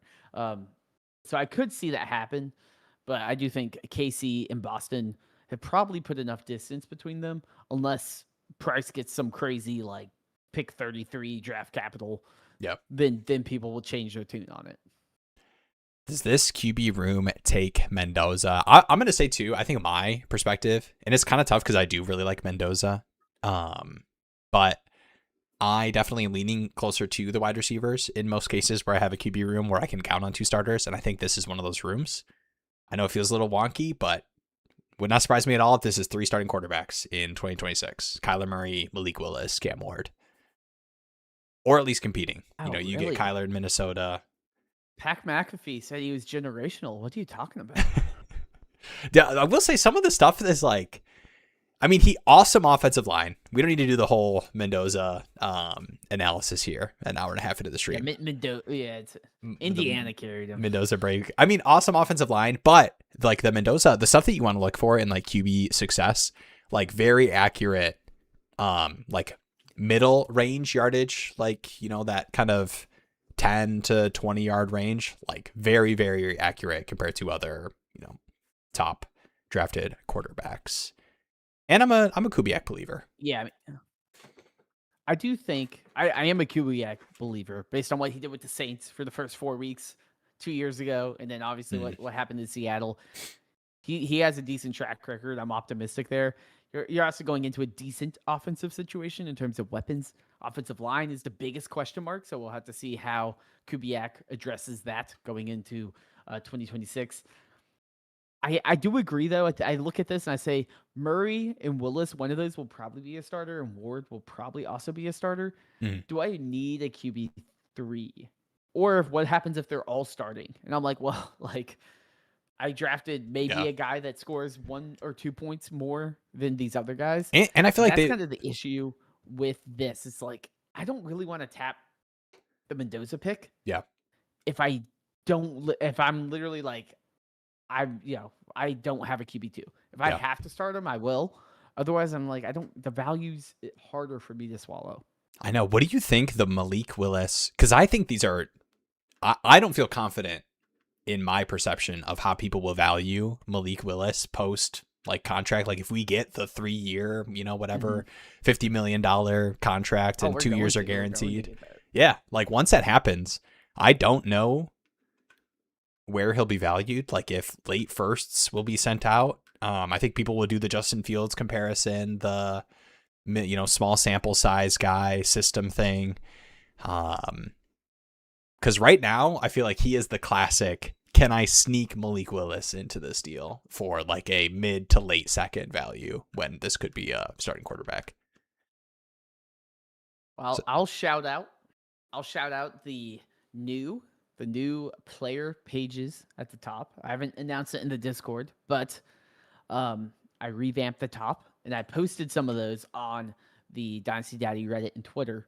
And I actually did talk about Malik Willis dynasty value because according to Dynasty Daddy, it's a late 27 first or early second is kind of the range. And some people left some comments, so we can touch on them. But he said he sent a 112 and a 311 for him in a 12-team superflex, 6-point passing touchdown. Yeah. Said he desperately needed a quarterback. And it's like, well, I kind of get it. You're 112, you're probably missing out on Ty Simpson even. Tyler You Algier. need a quarterback. I get that. And that's a perfect team for me that you want. Like, if I had the 102, 103, like the Mendoza pick would feel so good. Yeah. It's like I lock in Mendoza. I get to ride the experience of Mendoza. If he hits, it's amazing. And I do think, not to just talk like vibe analysis here, but that's what it's all about. One thing I believe. I'm giving you full screen for this one. Yeah, go ahead. I believe being a winner matters. Oh, I believe being a winner matters. And even if your team is good, I think just being able to actually win and show up in bigger games, to me, impacts my perception on that player. Right? It's a reason I liked Lamar Jackson coming out of college, even though everyone's fading him, saying, "Oh, can you play wide receiver?" And I'm like, I don't know, man. Did you see him in college? Did you see him win the Heisman? Like, I think he knows what he's doing. Jalen Hurts. I'm like, sure, he stinks sometimes, but he's also able to win and find ways to put his team in situations where he's consistently winning games. And sure, he's at Alabama, he's at Oklahoma, but he's still playing against other teams like Oklahoma and Alabama talent-wise. Yeah.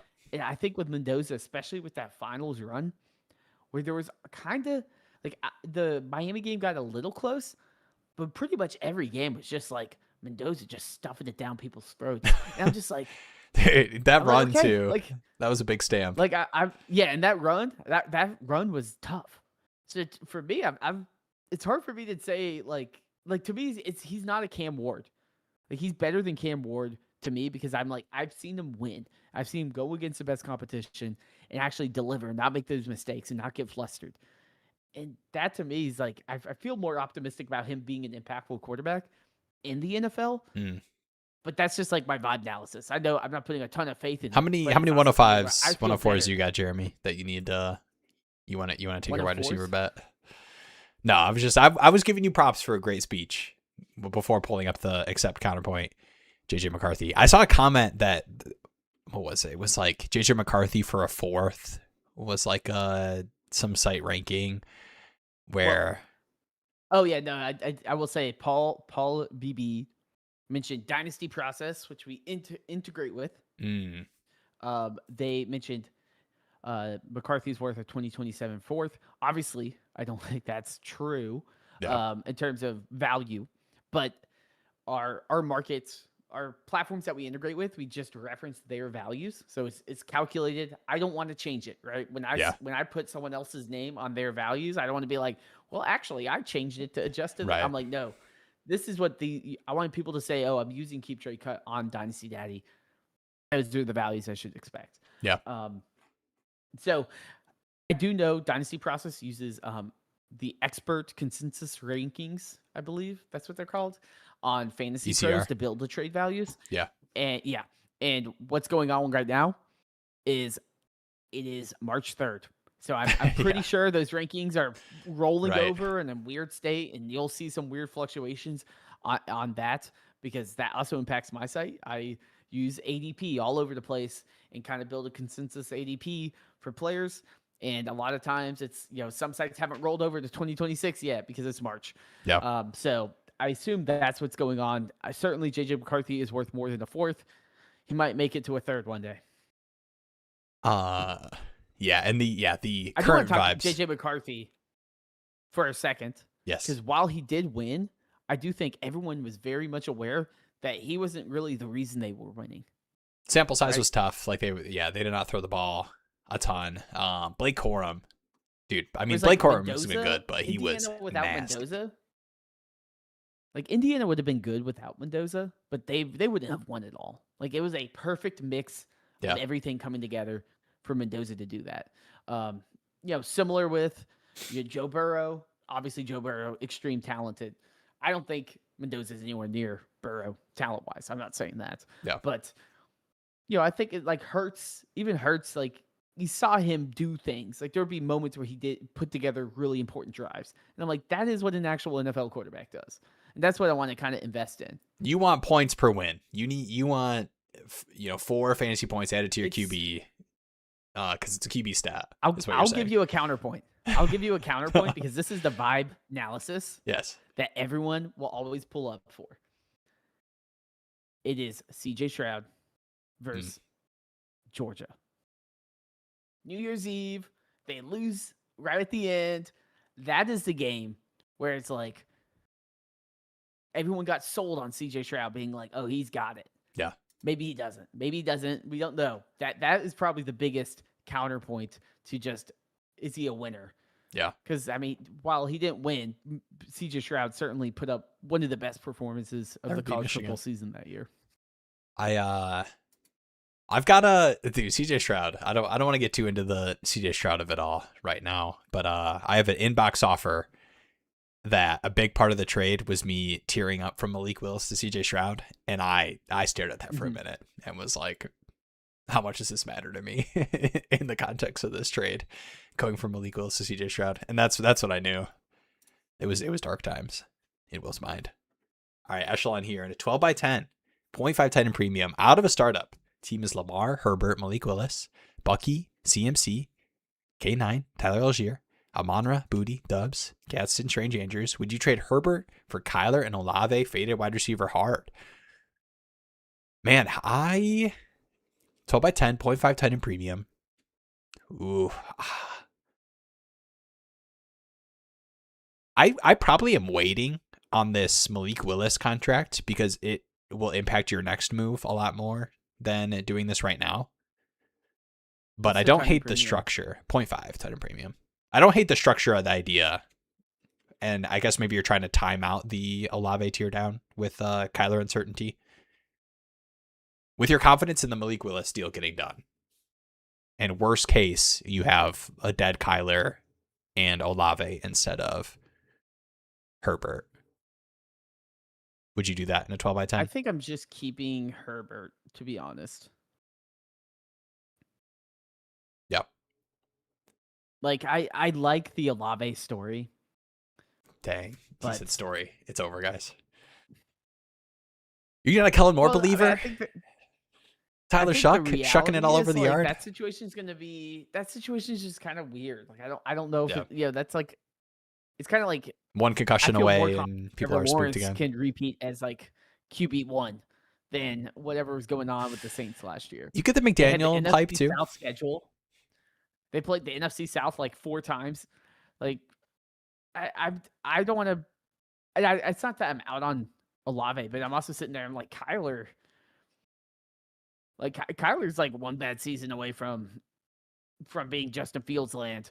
So I don't know if I want to give up the complete security of a Herbert type asset and be like, I'm strapping in with Olave. Like I think Olave is good. Do I think Olave is going to be QB or wide receiver 6 next year? No, I don't think that's going to happen. Especially we saw some mock drafts.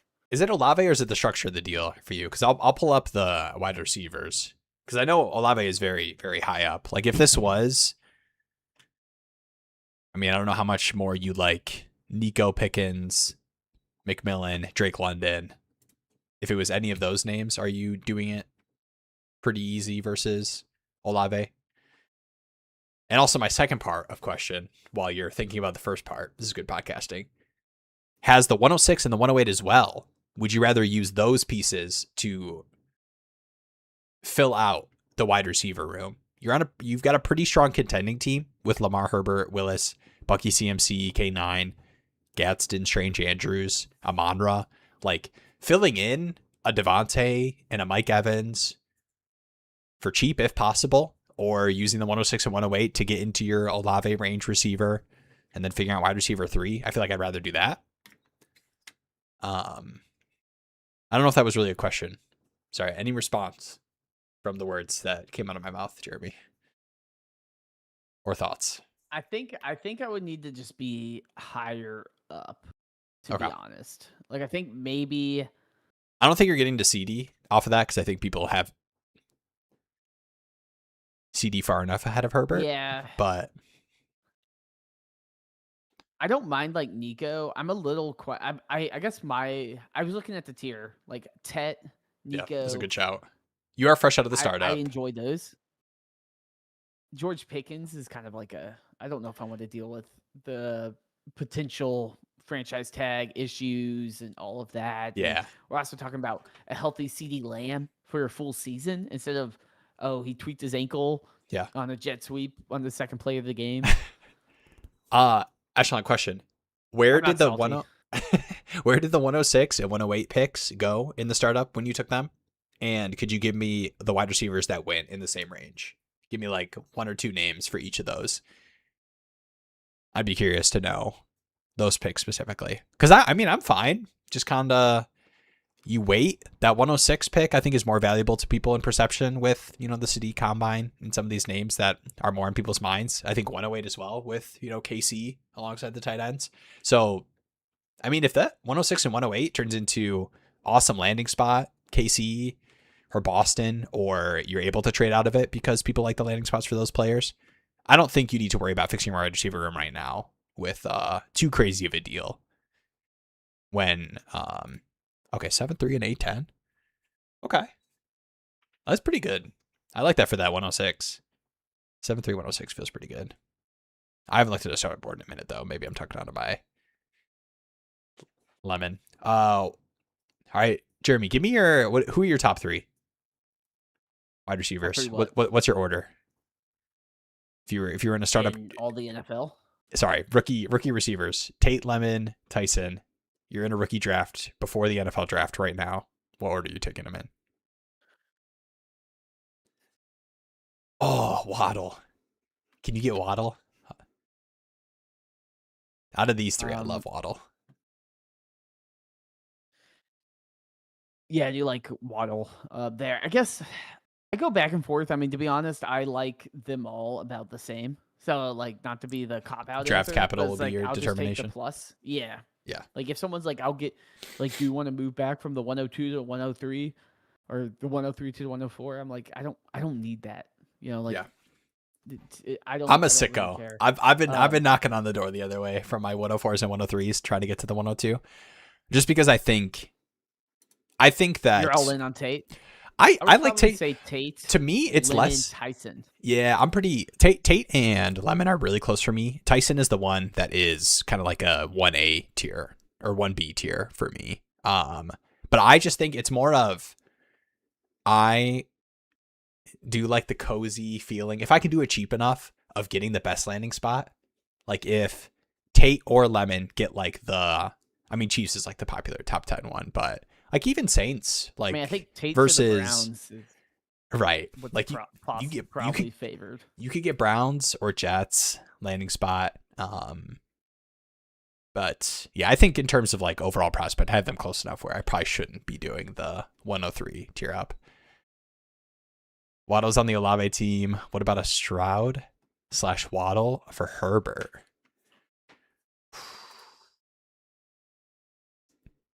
I like Waddle, but I think I would rather just try to find other ways than that kind of tear down. Like, if Malik Willis gets a 2 or 3 year deal in ink signed, we know he's the Cardinals quarterback for the next 2 to 3 seasons. Like, I think that could easily turn into a wide receiver for you. And then you have Lamar, Herbert, whatever wide receiver you're getting for a 3 year Malik Willis super flex quarterback. So Willis. Willis is around DK Metcalf, Terry McLaurin. He's right by JJ, which Pittman, is surprising. Parker Washington. Yeah, and once the deal gets signed, like he is leaping like the Stafford, Daniel Jones, Kyler, like he's going to be right up here, right alongside Waddle, and then you don't even have to do the tier down if you want to do that cross positionally. But I'm stopping myself from doing deals like tier down and draft pick deals that I feel like I'm forcing for like preference shots versus like what do you gain from doing this kind of deal or another like pick deal versus just kind of holding out and waiting for the draft when you have the 106, the 108. That's funny. I feel like we had someone on the show that was talking about trading up to the 102, take their preference of landing spot. You do as I say, you don't do as I do. That's why I'm on the podcast, doing the YouTube shows. Fantasy it is more fun to make trades. That's why I'm in the people's DMs. For sure. But I get to you guys get to learn from my mistakes or the trades I know. Actually, I have one that I know would be a mistake. And I kind of want to pull it up on stream just so you guys can stop me from doing it. But we can take a look at that in a minute if time allows. Hit accept. Just so I can have somebody to, or maybe you'll give me the yes and I can send the offer. All right, what is Alvin Kamara's outlook right now? I'm a contending team in need of some RB depth. I feel his value makes him a very cheap option. Would a late 28 second be too much for him? I would rather hold 27 and 28 seconds versus sending it for Kamara just because there is the Jeremiah Love potential. It sounds like he's going to stay regardless, and he was kind of already getting slightly phased out at the end of last year.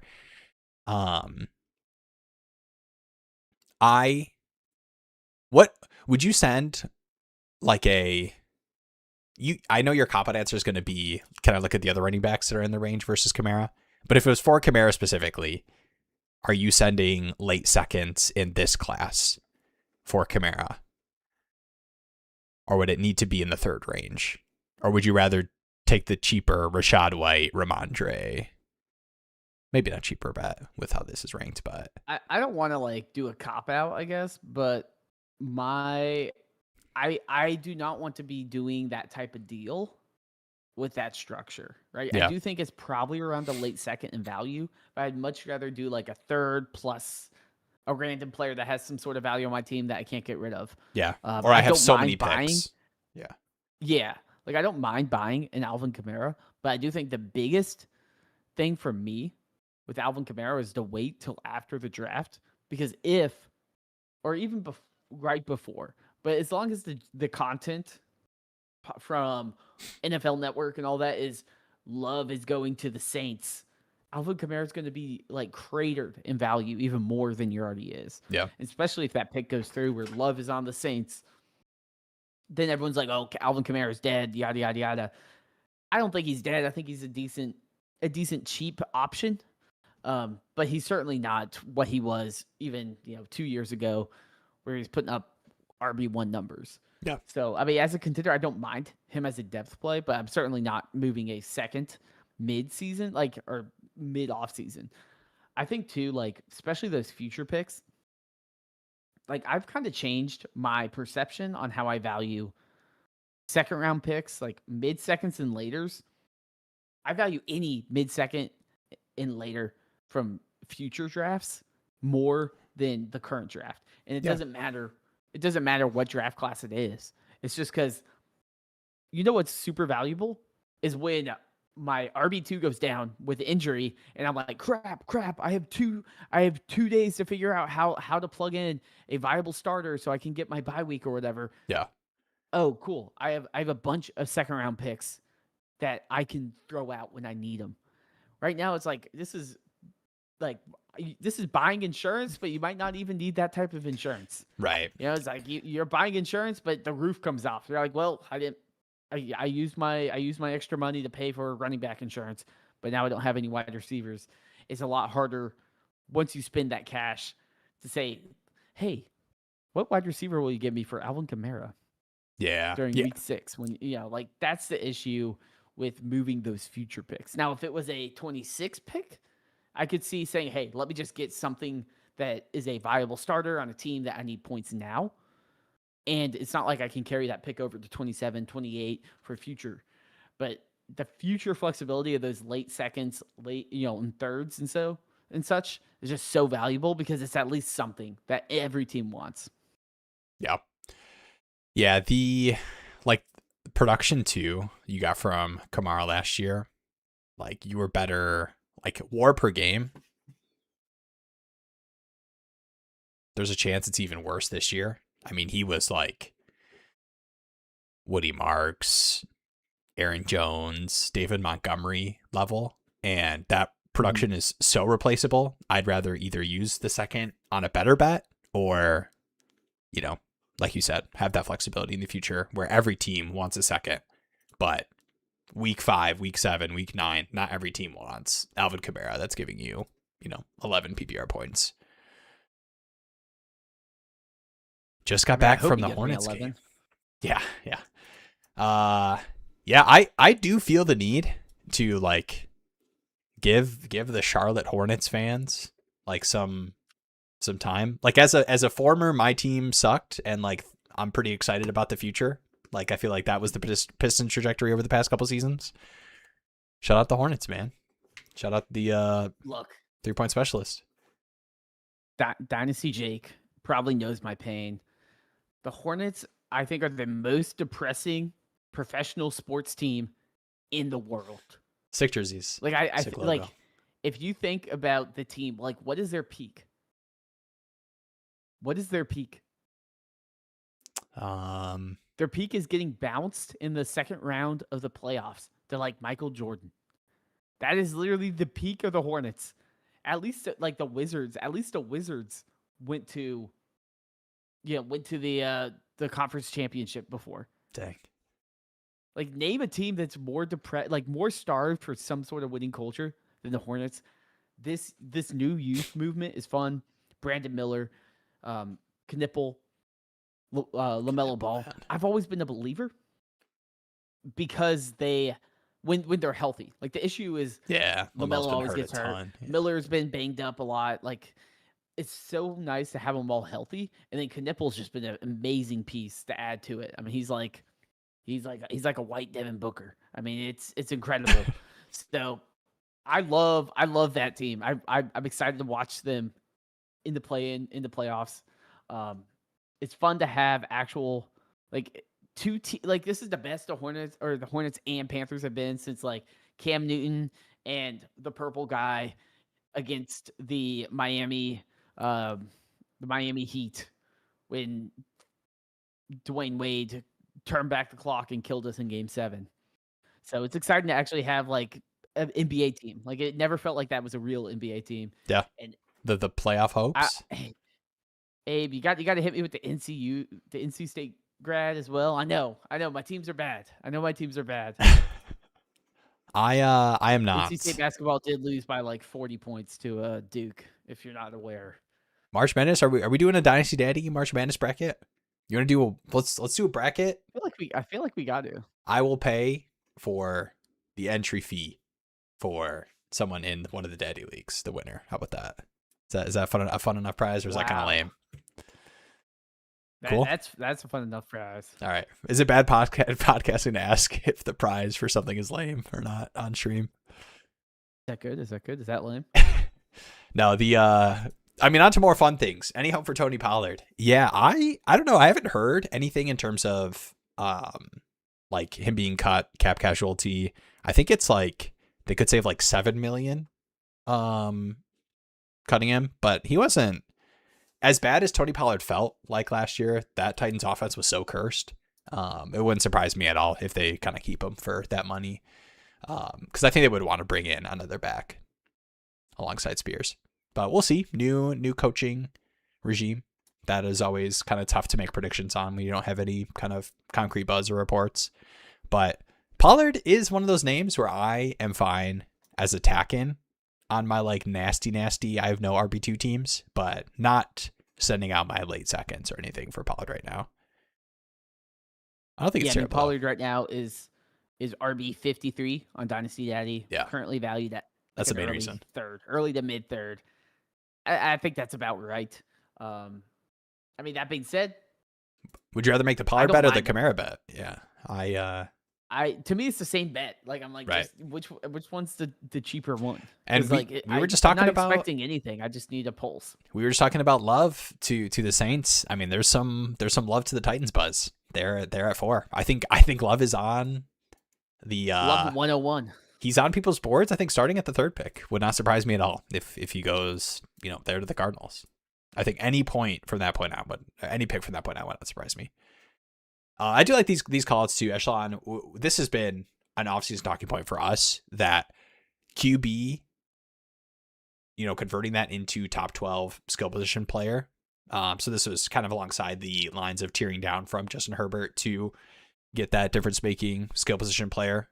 I think we're kind of all on board with that move in the context.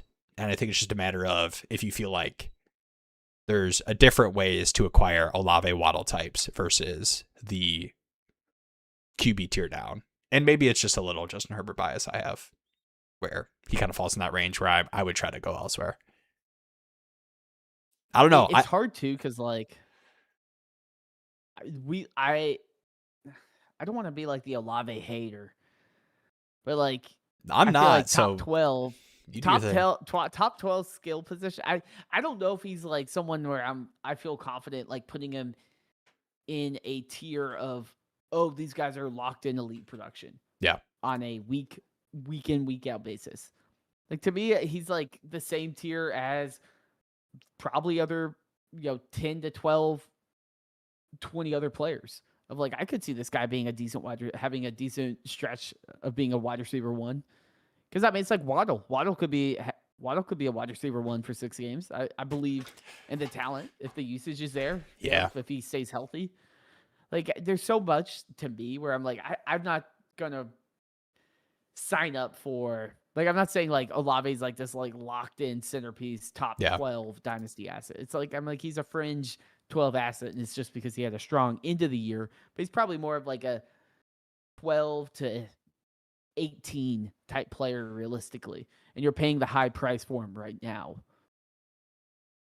I like Olave, guys. Don't legit. No, I'm just kidding. I know you're not super down on him. It's probably just the peak price he's at right now. I get. It wouldn't surprise me if the Saints buying at his peak. Yeah, if the Saints added the receiver room, obviously lost Sheed last year with the trade to the Seahawks. But yeah, I mean, wide receiver 6 last season, 156 targets, 100 receptions, 9 touchdowns last year. He's probably going to get the monster contract extension, this year at some point.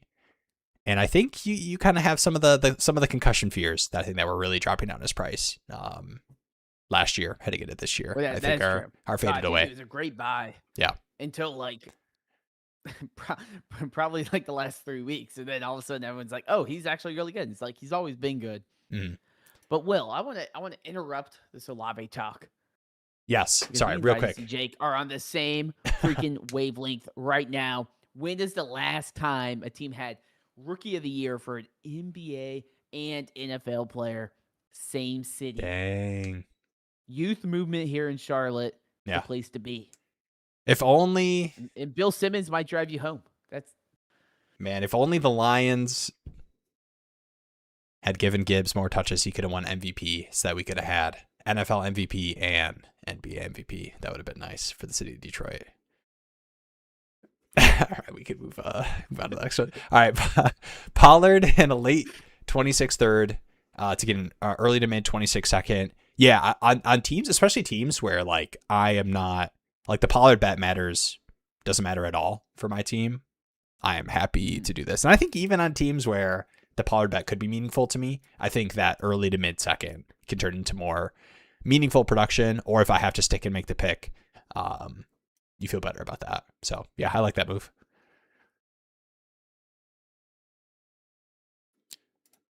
Offensive Rookie of the Year, I'd still take Olave over him. I'm an Olave believer. Okay. I don't know if I'm taking him over Tet. Let's I do like Olave, and I will say, Panthers fan, Dynasty Jake, cover your ears. Oh, full screen for this. Oh, I'm not sold. I'm not sold on Tet being different than Olave in terms of a range, right? Like I don't think Tet I think Tet currently is like Dynasty wide receiver 9 or something. Yeah, I can pull it up. Yeah, currently wide receiver 9 on Dynasty Daddy and wide receiver 9 in KeepTradeCut. I'm not sold on that. Like to me, I'm like the tier breaks at Drake London. Drake London up, I pay a premium for. After that, I'm like, I don't really care. You know, it could be Egbuka, it could be Wilson, it could be Olave, it could be Ladd, it could be Rome, it could be Marvin Harrison, Brian Thomas, Luther Burden, it could be any of this, Rasheed Rice, it could be any of those guys. They all will probably be between wide receiver 8 and 16 from a dynasty value perspective, and I'll just buy whatever one's cheap for me, and I'll just start them and deal with that. Yeah. So it's not me being a hater on Olave. It's just that top tier wide receiver is just it's like a special insulated asset, and you really got to earn that. And I'm not just going to crown anyone because in 2, we're adding 3 new exciting rookies in. And what happens if Tate comes out and crushes and, Lemon is slithering through the defense? Like, there's a lot of things that could happen. Yeah. What is the strategy if you're RB needy this draft? Slithering got you. It did catch me off guard. But can't get love. Yeah, it's probably tough at this point. I mean, depending on like how cheap you can get some of these, we're not sure what the landing spot's going to look like for ETN. And I know like Denver, like I think the general consensus is they're going to add a running back. They were apparently in on David Montgomery. But I think some of these running backs, ETN, RJ Harvey, I mean, you want to check on the Derrick Henry price. I would not tie myself into like this draft class being a shot I'll take our running back versus turning, my late first, early second pick into Travis Etienne to fill my RB2 slot, because that's going to be impactful for my roster. Any other names that you would want to shout? I mean, there's some like I know people are down on, like DeAndre Swift. I mean, Chuba Hubbard, RB33. Sounds like Rico's not going to be back. I mean, RB33 prices. That's a pretty good deal. I mean, to be honest, I think it's similar to wide receiver, similar to the Olave rant that I graced y'all with, but the range is big for a lot. Like outside of the truly difference making running backs, it's like I'll just take.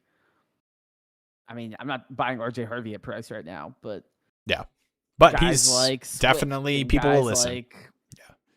I mean, Woody Marks is probably a decent kick the tires on because the absolutely trade buried. Just happened. The manager's like panicking. Yeah, like they're like, oh no, he's gonna get buried by a 50-year-old. And I always thought Woody okay. operated better as a pass catching weapon. Now Texans didn't really use him. He just kind of got that like this is just Nick Chubb, but different role. So, I mean, we could, David Montgomery's a decent pass catching running back, but I would be more interested in buying those like super, super cheap. I mean, we talked about Rachaad White, like these RB40. I mean, even like Ramondre, like these like RB40 and beyond that people have like certain teams have them as their like RB6, RB7. And it's a lot more fun to make a 305 pick than to, have Ramondre Stevenson or Rachaad White in people's minds. But I'll tell you what. If I need an RB2 spot, I'm much happier doing that than, paying a premium price for another bet. J.K. Dobbins will play somewhere for sure. There's a ton of names. I was about to say Ramondre Stevenson. I mean, that's a pretty decent. I mean, you could probably staple a third and Pat Bryant together or something and walk away with potentially the RB1. Yeah. And the thing is, I mean, based on that playoff usage. Yeah, and these are all like, it's the classic Dynasty content creator thing to be like, these are all at price conversations. But like, dude, my Pat Bryant and a fourth, Pat Bryant and a late third in this class, like if that gets lit on fire, so be it in my 12x10. Like, I'm sorry, I lost out on, a Denver wide receiver 2 bet and, the wide receiver 18 in this class. Oh, I do want to shout this out. All right, couple quick ones. Olave for Pearsall last season felt like one of the best trades I've made in retrospect. Shout out, W move. And Pearsall was on one of my most regretted trades from last year. I I was like talking up Alec Pierce too, as like, I don't think people are bought in on this being a buy. And then on my team that I had a ton of seconds, I was like, let me turn this Alec Pierce in a second into Ricky Pearsall, because I don't have any Ricky Pearsall. that was a brutal process trade. We live and learn, guys. And I'm on the stream, not afraid to talk about what disappointed me. If you had to call today, how many RBs go day 2, and who do you think it is? Yeah, day 2. If you're giving me the day 2 range, and I had to put money on it, I mean, the kind of fun part about it is it wouldn't surprise me at all if these names are in the day 2 conversation. Oh, what the? I'm getting scroll locked. I would probably say 2 at, like, I think 2 at most. Yeah. I think we'll definitely get 1. I think Jadarian Price will certainly be day 2, if not day 1, but probably day 2. The Emmett Johnson testing wasn't great. Emmett Johnson, Jonah Coleman, Mike Washington is kind of like, okay, does one sneak in at the end of the third? Like, does one kind of get, for lack of a better terminology, the Caleb Johnson type of draft capital where he does sneak into that day 2? Yeah. Given it's a weaker class, even from NFL scouting, where they say I think there's only like 13 or 14 first round grades, I could see them saying, hey, like, let me just go out and pick up some sort of running back prospect in the late third. Yeah. All right, I did miss this one. Question: what's up, Text Cards? You need a QB3, super flex, and wide receiver 3. You own the 1 and 2. Are you taking Mendoza or the best receiver? I am such a QB3, especially with the way I build my teams, where I mean, obviously, I'm not going to parade like I was in on Malik Willis before, all you idiots, but a lot of my teams are like Malik Willis, Mac Jones, just like all these QB2 shot Joe Flacco's that I don't have to buy for a third or a fourth in season because, just like quarterbacks that I can plug in where, like Echelon was talking about, I take all that value that I had in QB3 and I turn it into positional bets. And that's what I want to do with my 102s and 103s. Even though I don't think Mendoza is a bad pick per se, but like Echelon was talking about, like a top 12 receiver, if that is what happens, with Tate or Lemon, I would much rather take the shot on that, just looking at hit rate of, top 10 receivers over the past 10 years versus the QB bet when I don't need the QB to hit. Yeah, I mean, not to copy or homework or anything, but we're 2 hours in. It really comes down. I mean, I follow a similar process of like, I want the players I pick, especially with high value picks, to be starting. I don't want to be like, oh, this 102 is going to help this team rebuild or, get better, and it's going to sit on my bench. Yeah. Like, I want a high pick like this to be someone that can make an impact immediately on my roster. And if I have 2 solid quarterbacks, I probably also have 6 random backup quarterbacks on my roster. And I'm like, I don't need a premium QB, QB3.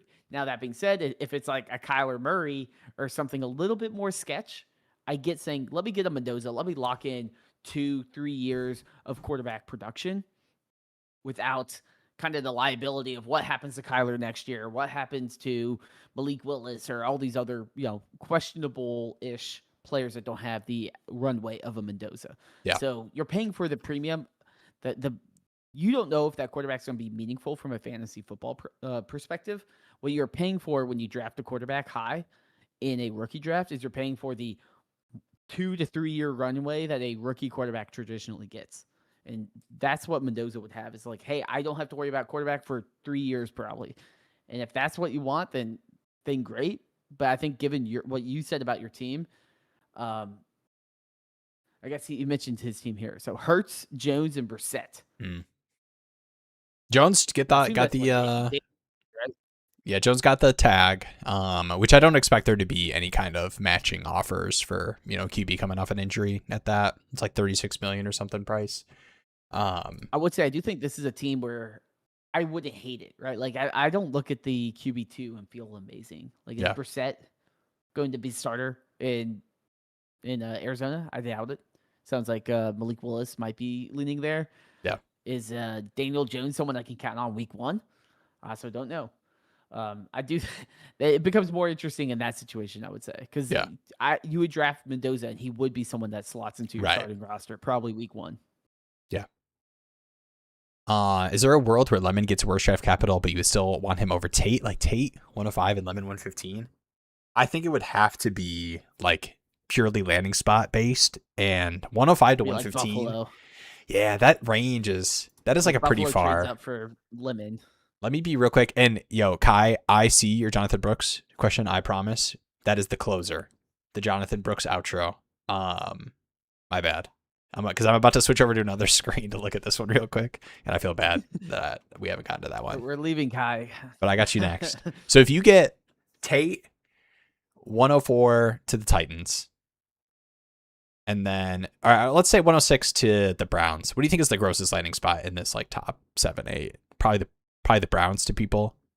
Maybe the Giants. I don't think the Cardinals makes a lot of sense. So I'm trying to be a little realistic. If you got Browns, Tate, and then if you got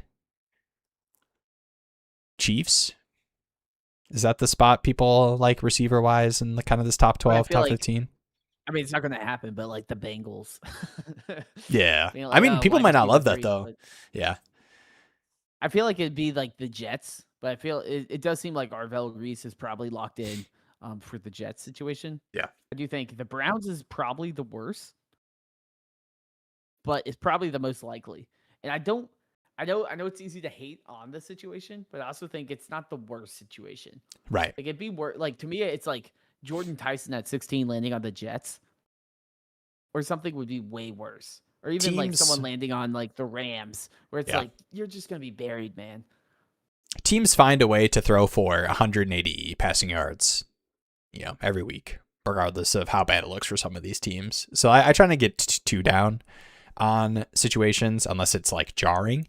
And I think that range would make me a little uncomfortable. Like if you just look at the receivers that have gone top 5, like obviously we had, Neighbors 6, right? You had Marv 4.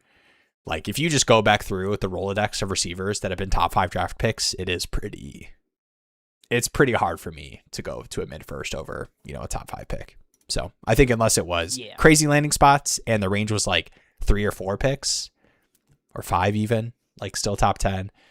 Because I like Tate a lot. They're really close for me. So I'm probably leaning draft capital / landing spot. All right, Jonathan Brooks. Here we go.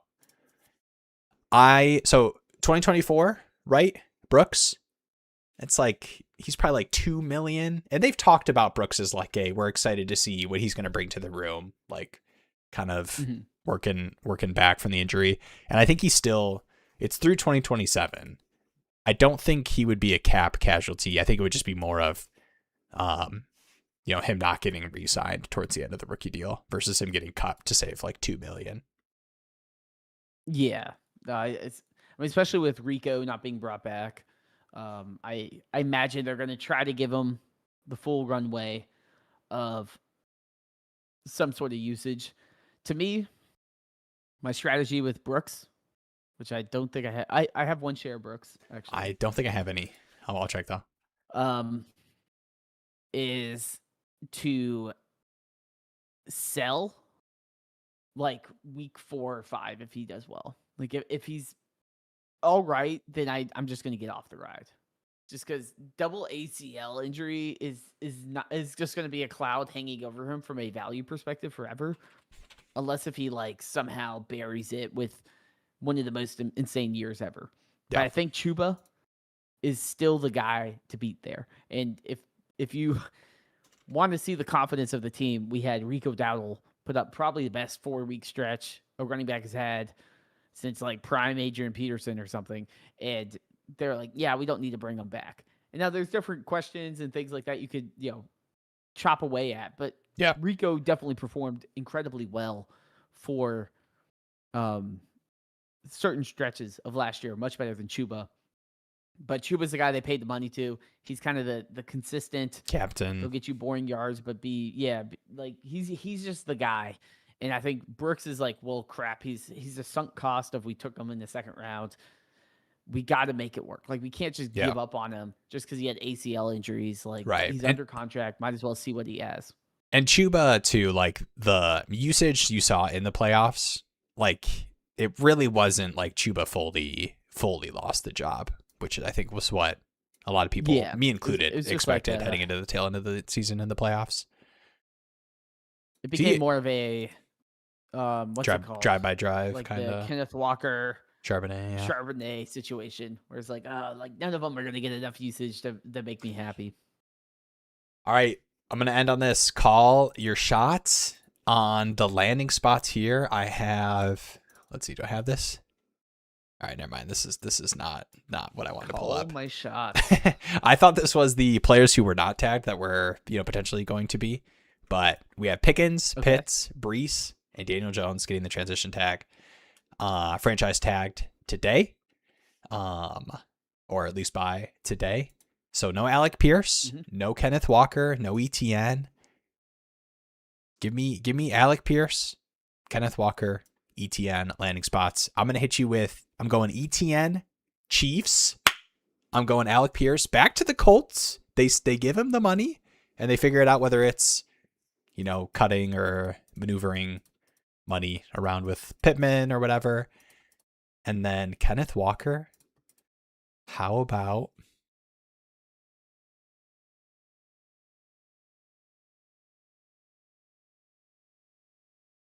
Tennessee? And Pollard's not back? Or the Commanders? Okay, now the Commanders. There we go. With the Jaden Daniels profile picture confirmed. All right, what you got? Those three. Okay, well, I liked your spots. Thank you. But I'm not just going to copy them. ETN, I'm going to say the buzz around the New York Giants wanting a running back. No. I think actually, I'm going to switch. Giants are going to do the Kenneth Walker. I know there's been buzz with Kenneth Walker to the Giants. And I don't think I know the Giants have a ton of needs, and I doubt they're going to sit there and say, yes, let's take Jeremiah Love. Yeah. I just don't think. I don't think. Especially some of those offensive linemen, Fano and was it Francis? Yeah. Like, it's a juicy pick where you're at, and it's probably not. Like, if it was late, like, if they were like 8 or 9, if it would be like, okay, sure. But you're passing up on the best offensive tackles. You're passing up on the best defensive players that could really elevate your team to a different level. Yeah. So I think Kenneth Walker there. I know there's been some buzz. I think ETN, to me, I could see him going with the Aaron Jones news of cutting Aaron Jones.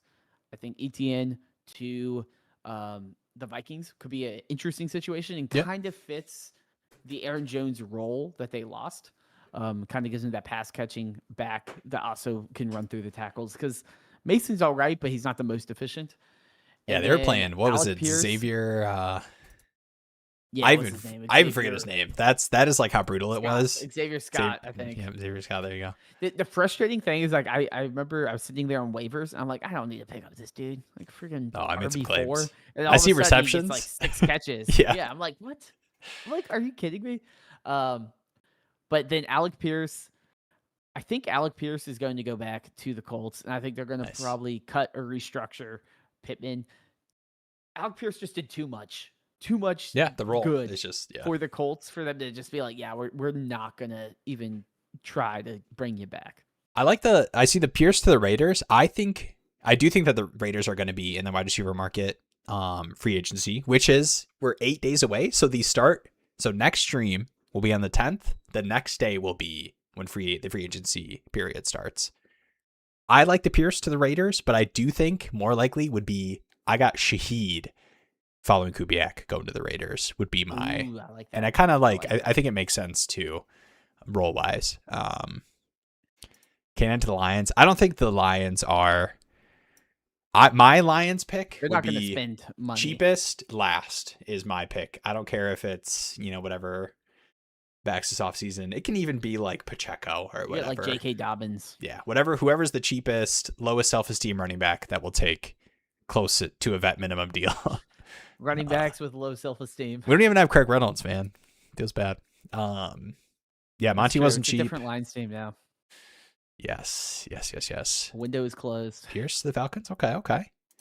But no, this will be fun. I think next week we'll do a little bit more free agency combos. You know, maybe we'll get some more buzz reports during the no tampering period where there is a crazy amount of tampering going on behind the scenes. I mean, they were all hanging out in Indianapolis for like a weekend. Of course, there's tampering. That was the free agent tampering. I will say, new NBA, CBA. I feel like has kind of shot the trades and the fun free agency signings of the NBA, which used to be kind of the best part of the NBA. Yeah, it was like all these super teams being built. What team is James Harden on this year? NFL free agencies can go band for band with the NBA. Heck yeah. I'm excited. I think there's a lot of interesting signings, especially around running back. It's always kind of a game of musical chairs. And we also got a ton of quarterbacks. Like, where the hell's Kyler going? All this stuff. And I like we got the frame perfect George Pickens camp coming out saying he's not reporting to anything until the deal gets done. Yeah. Right, I knew it was happening. It's Flourney season. That didn't all even. My Flourney shares are looking good. Yeah, that was like the most unnecessary report that Pickens is not reporting until the deal gets done. Like, all right, we all knew that was happening. I love the Jerry Jones the report of he's like, oh, I'm ready to spend money this time. Like, I'm ready to spend money this offseason. Like, okay, well, like maybe you should have done that for your all pro, but sure. I know he's ruining my whole moniker of like good teams keep good players with just letting Micah go, and we'll see what happens with the Pickens franchise tag. A good team. Are you saying the Cowboys are a good team? No, I'm a big and honestly Ken Walker too, Super Bowl MVP, man. Like when people were talking about Charbonnet, I was that is heartless. Yeah. I know. I was a big man, you get Charbonnet off the injury too. Like, it was like, there's no way they don't tag him, bring him back. And they're going elsewhere. It's the value of the running back position, man. Times are a-changing. Is Kirk going to get back in post-June? What is the Kirk cap? How bad was that deal? Because he actually was not too bad for them. I don't think it was an expensive when he was one. healthy. I didn't think so either. Did I just get SpoTrack premiumed? I've never gotten SpoTrack premium before. For Christian Kirk, out of all the players I've looked up on this site for contract details, I'm getting premium checked on Christian Kirk. That is crazy. Dang. All right, I was about to do the outro. Is it still the 72 million? So he had that one? Final year. Damn, it is. $4.8 million cap hit. 2025. So I guess he's just a free agent. Oh, unrestricted free agent 26. Okay. Yeah. It was his last year of the $72 million deal that broke everyone's brains. Dude, that Cardinals deal. And then the Jags. It was a Jaguars deal. Right, from the Cardinals, yeah. All right. Much love. Yeah. Tank Dell as well. That will be interesting to follow. I don't know how many pieces of the Texans offense we want, but yeah, I agree. I think Kirk is gone, especially with Noel and Tank. I don't. Hopefully. That's the hope. Tank is and Xavier Hutchinson. It would be good just to see him on the field. Yeah, for sure. All right. Appreciate you all. Stay tuned. We will be having and watch the Chad Reuter 3-round mock video if you haven't. It's on the let's see, do I still have the thumbnail thing? On this channel. It's on this channel right here. After, and in stream here. Check it out. Using Chad Reuter's 3-round mock, we went through first round. We're gonna have a post combine reaction video coming soon. Some off-season buys as well. And then, like I said, next week, the day following the stream will be the free agency period. We're back, guys. We never left. We are also back. Appreciate you all. Jeremy, any parting words? Also never left. I like that. That's a good outro. Stay tuned in the Discord. We got some new updates coming to the site, as always. March Madness bracket. Completely revamping these player pages. March Madness bracket. Also, tomorrow night in the Fantasy Footballers Discord, I will be doing a Dynasty Daddy walkthrough Q&A with their Discord. Let's go. So if you're in there or or anything, come check it out. I believe it starts at 9:15, so that will be fun. That's tomorrow. But yeah, I mean, just getting to the grind and trying to spread the word of Dynasty Daddy in our live streams. Let's go. Yeah. Click on the join, the Discord link in the description. If you're not in there, that's where we will do the March Madness challenge to be in one of the Dynasty leagues for free, one season. All right, guys, come on, I'm not making money. And also to be a part of those leagues in general, if you're interested in joining off-season Dynasty Daddy Community League startups this off-season. All right, appreciate you all. Much love. Peace out. See you next week or in the Discord.